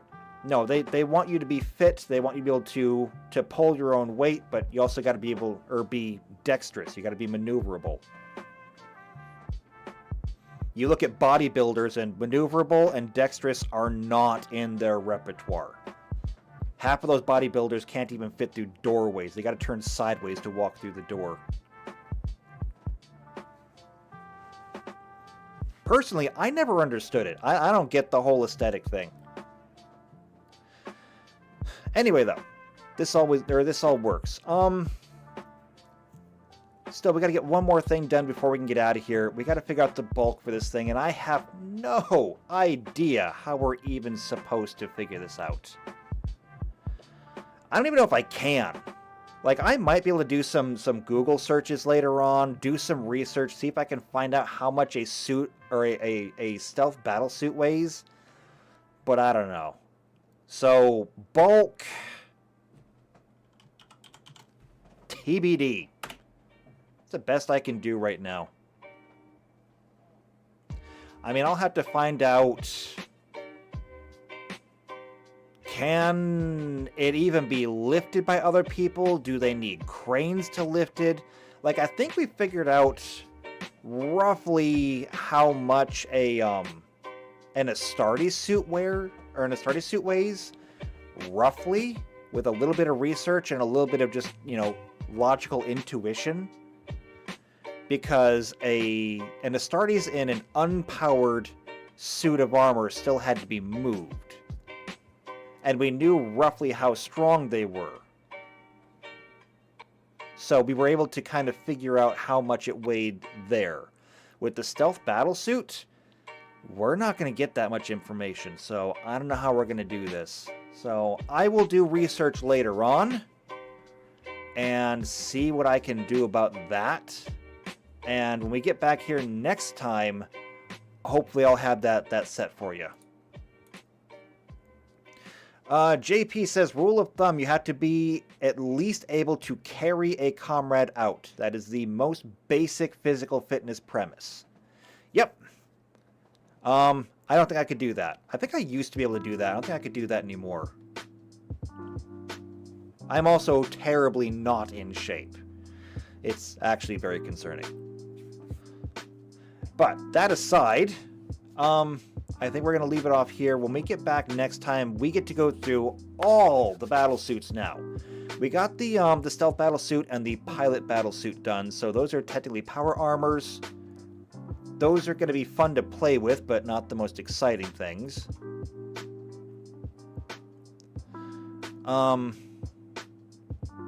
So that's going to leave us with just the battle suits now.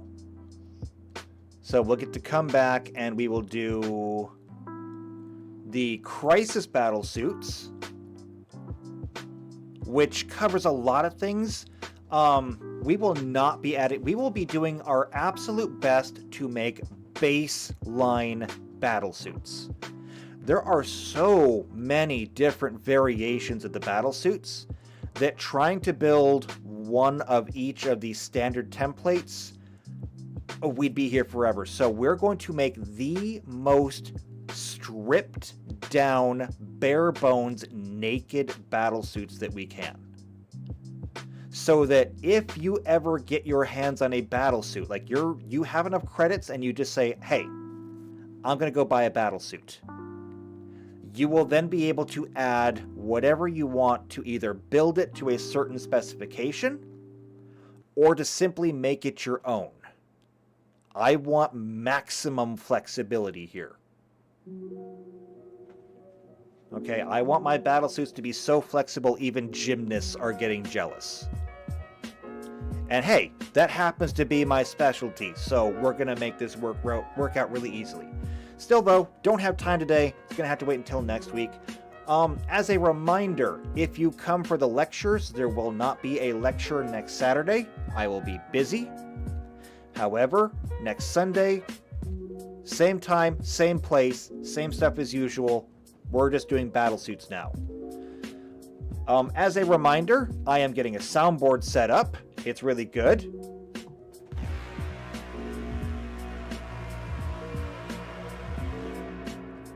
I am now building up my soundboard. I've got all kinds of good stuff already, but I need more. Primarily, I need sound effects for Star Trek, for the Star Trek game. I will need sound effects for 40K for when we get there. So if you have anything that might be able to work, send it to me in the Discord. I'm going to be doing my own research, trying to find my own sound effects, but I'll take all the help I can get. So if you've got sound effects, send them my way. Otherwise, I am still looking for people to join the first game. I still need one more player, hopefully who fits in the time slot I already have working. I'm going to start hitting up other Discords at this point, and I'm going to throw out an open invitation to all the Discords I have saying if you're interested in this game, because asking for people to join on the channel, I think I'm tapped out. I'm not getting anybody else here. So I'm going to have to cast a wider net and just see what I can do.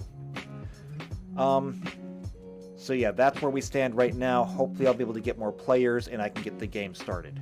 So if you're enjoying this, if you want to see more of these adaptations, more of these conversion modules, or you just, want to see more in general, subscribe to the channel, hit the bell icon, that way you get notified. If you know somebody else who is also into Pathfinder, Starfinder, tabletop gaming, or Warhammer in general, share it with them. They'll probably enjoy it. If you just like me though, you like what I'm doing, you like hanging around, leave a like on the stream. Even though I can't see it, I have been assured they're there. But leave a like down there, leave comments down below, they help get the word out. Join the Discord, it's a fun time there, hopefully it's going to be more fun in the future. So I hope to see you around more often, I hope to see you next week, and until then, take care.